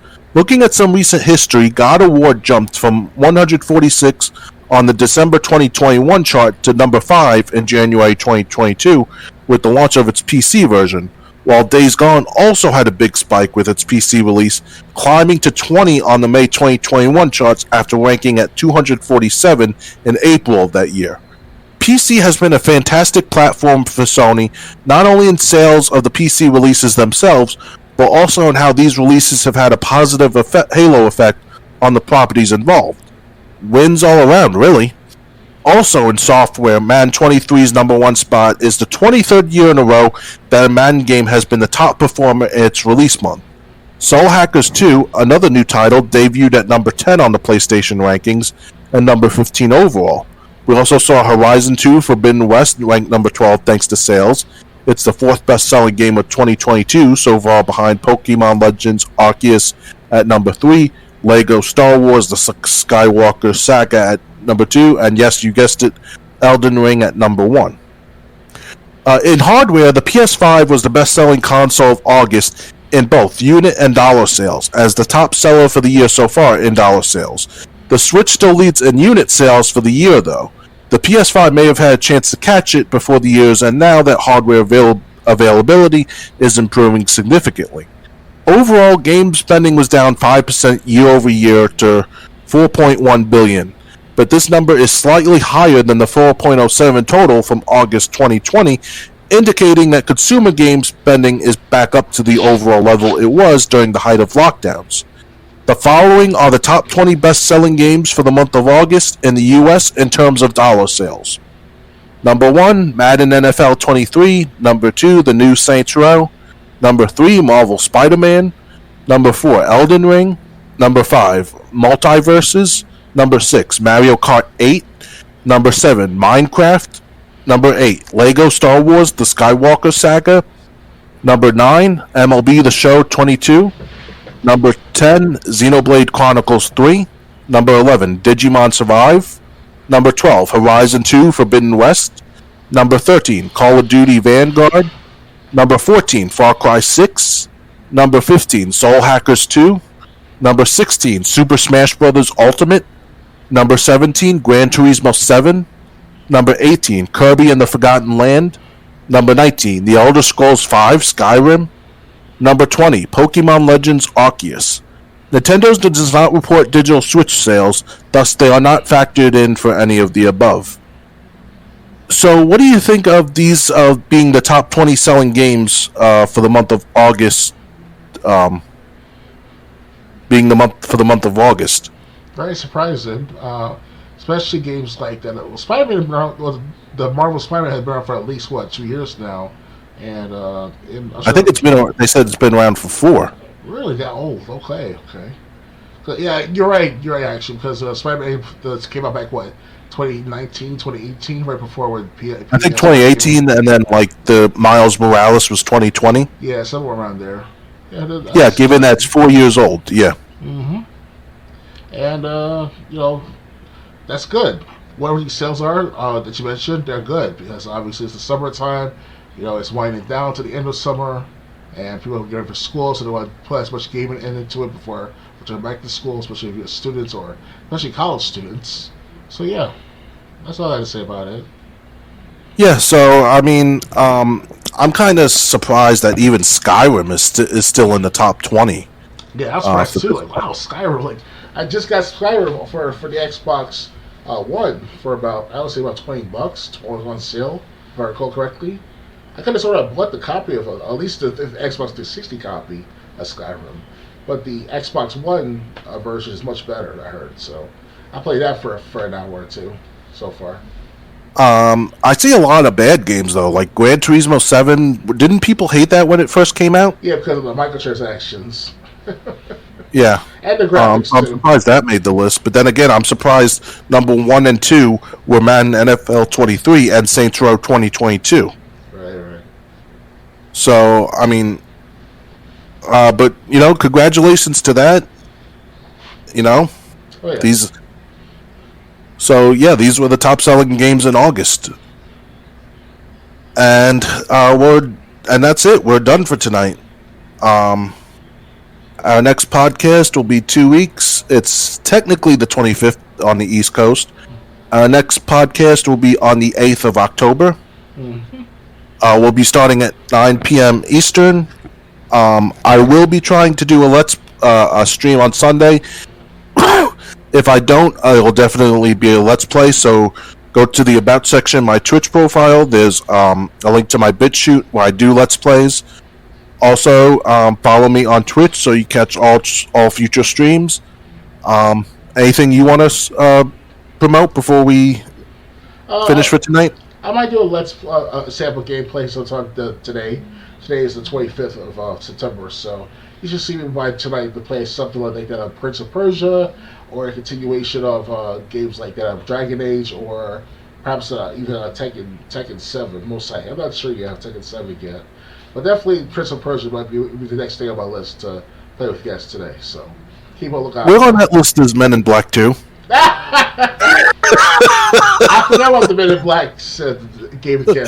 It's somewhere. I sold him for people listening. I sold him that game in 2015. He still hasn't played it. I know. I have that many games, people. So